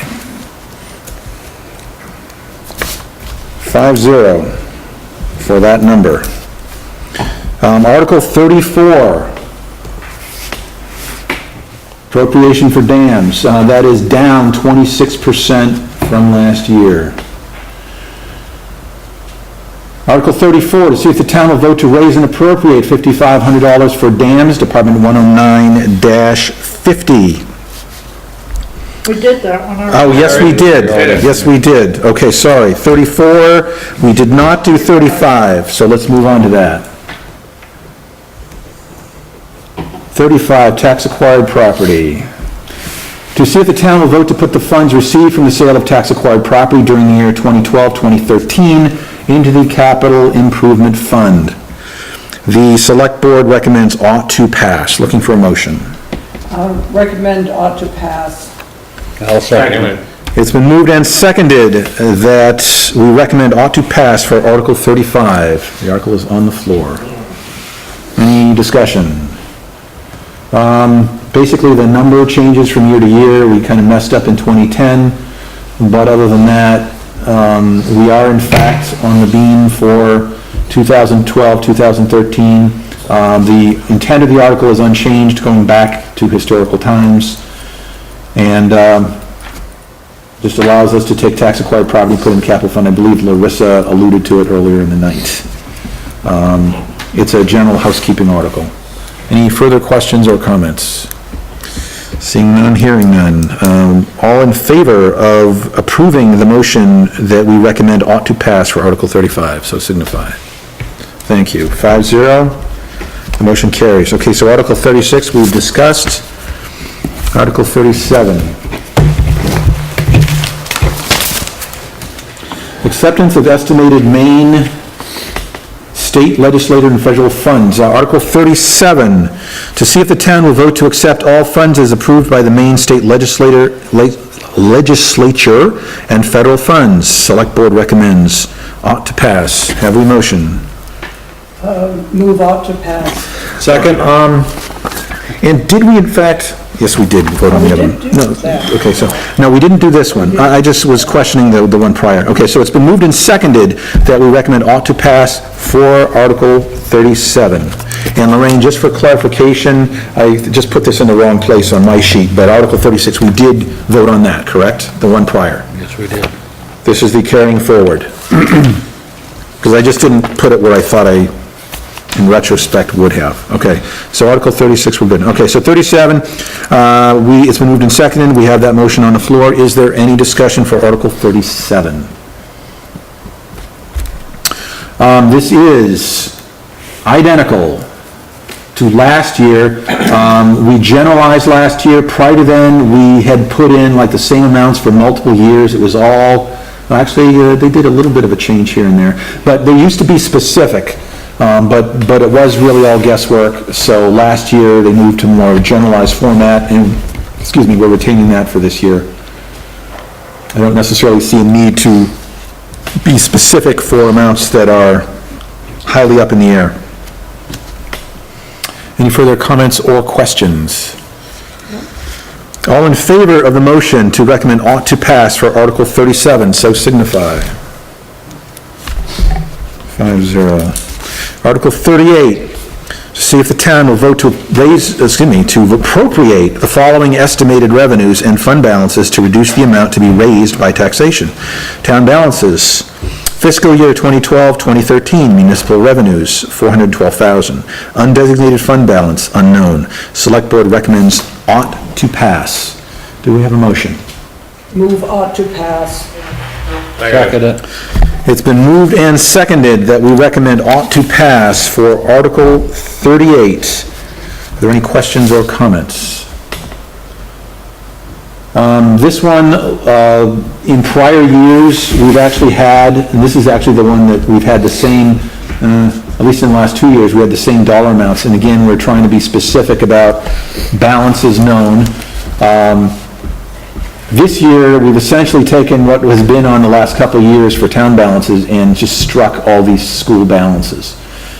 School balances were really germane, and the rolling forward were germane to Articles 16, 17, and 18 in the school warrant back in April, and really have no place here, so they've been stricken from this article. So we're left with the town balances, and what we see for estimated balances is really the same as they were last year. But the year has been changed to 2012, 2013. And it's all guesswork. We may or we may not see that. Any further discussion? All in favor of the motion that Article 38 ought to pass, so signify. Thank you. 5-0, motion carries. Article 39.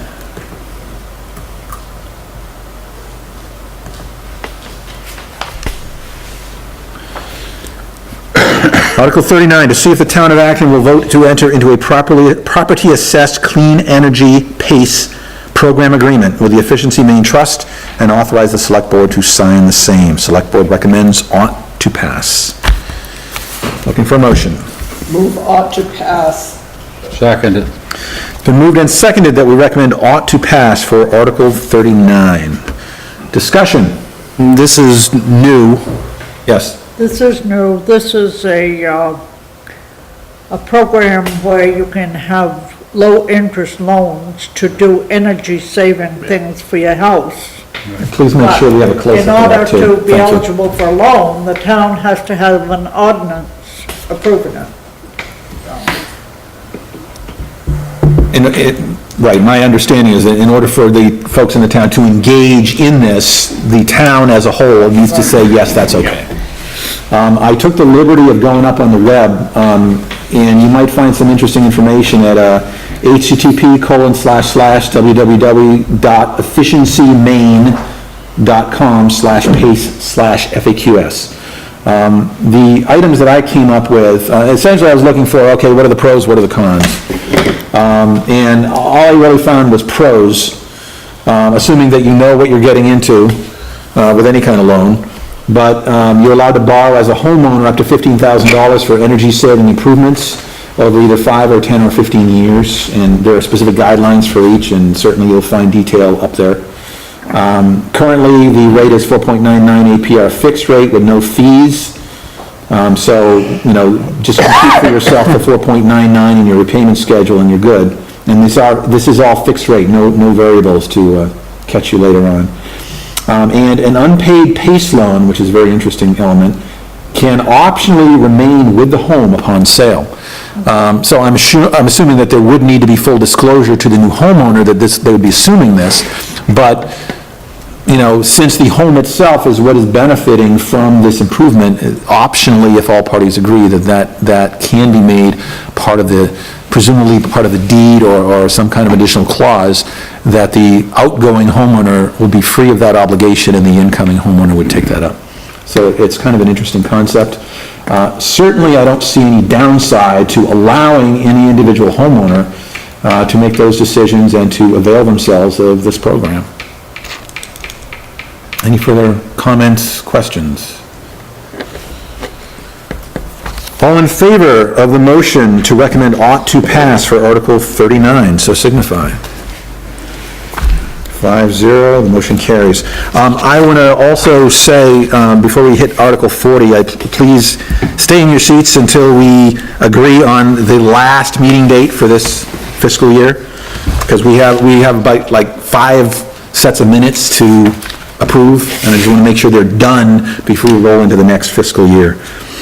So, Article 40, to see if the town will vote to set the interest rate to be paid by the town on abated taxes at 3% pursuant to 36 MRSA 506-A. the selectmen recommend ought to pass. Move ought to pass. Okay, now, I want to make a clarification. The way this one is phrased, we could readily go with just an ought to pass, and we'd be good, because the article says to see if they will vote to set it at 3%. You know, then, okay, yeah, we do, no, we don't, it's very clear. What we did last year was actually did what the other article, okay, so I'm going to jump into there. And note that we have not actually accepted a motion yet. Last year, it was the first time we did this. First time, per legal advice, we were offered the opportunity to do this.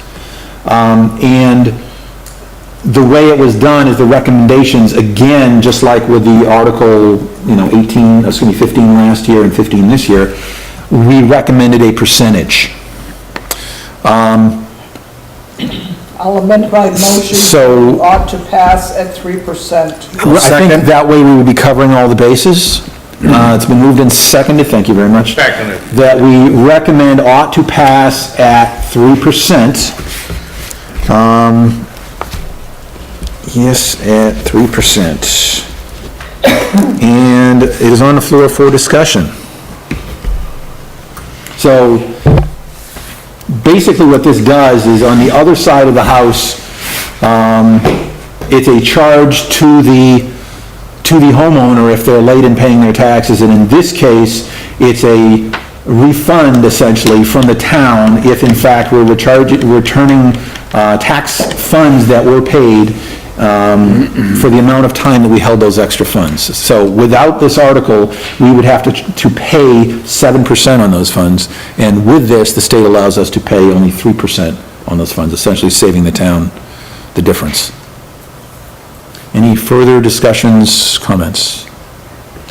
All in favor of approving the recommendation that this ought to pass at 3%, so signify.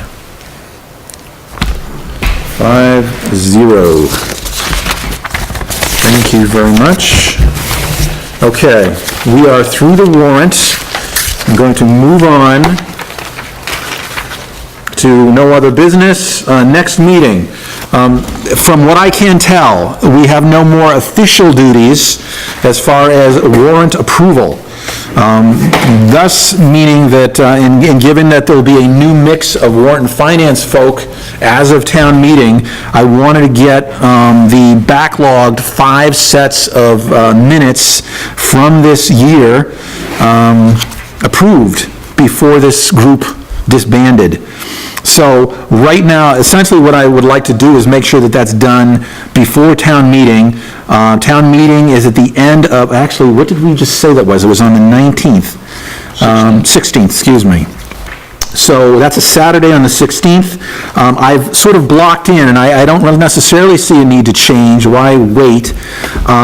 Can we free up, say, either June 4th or June 5th, which is a Monday or a Tuesday of the week prior to town meeting, to meet for what should amount to a very brief meeting, even by my standards,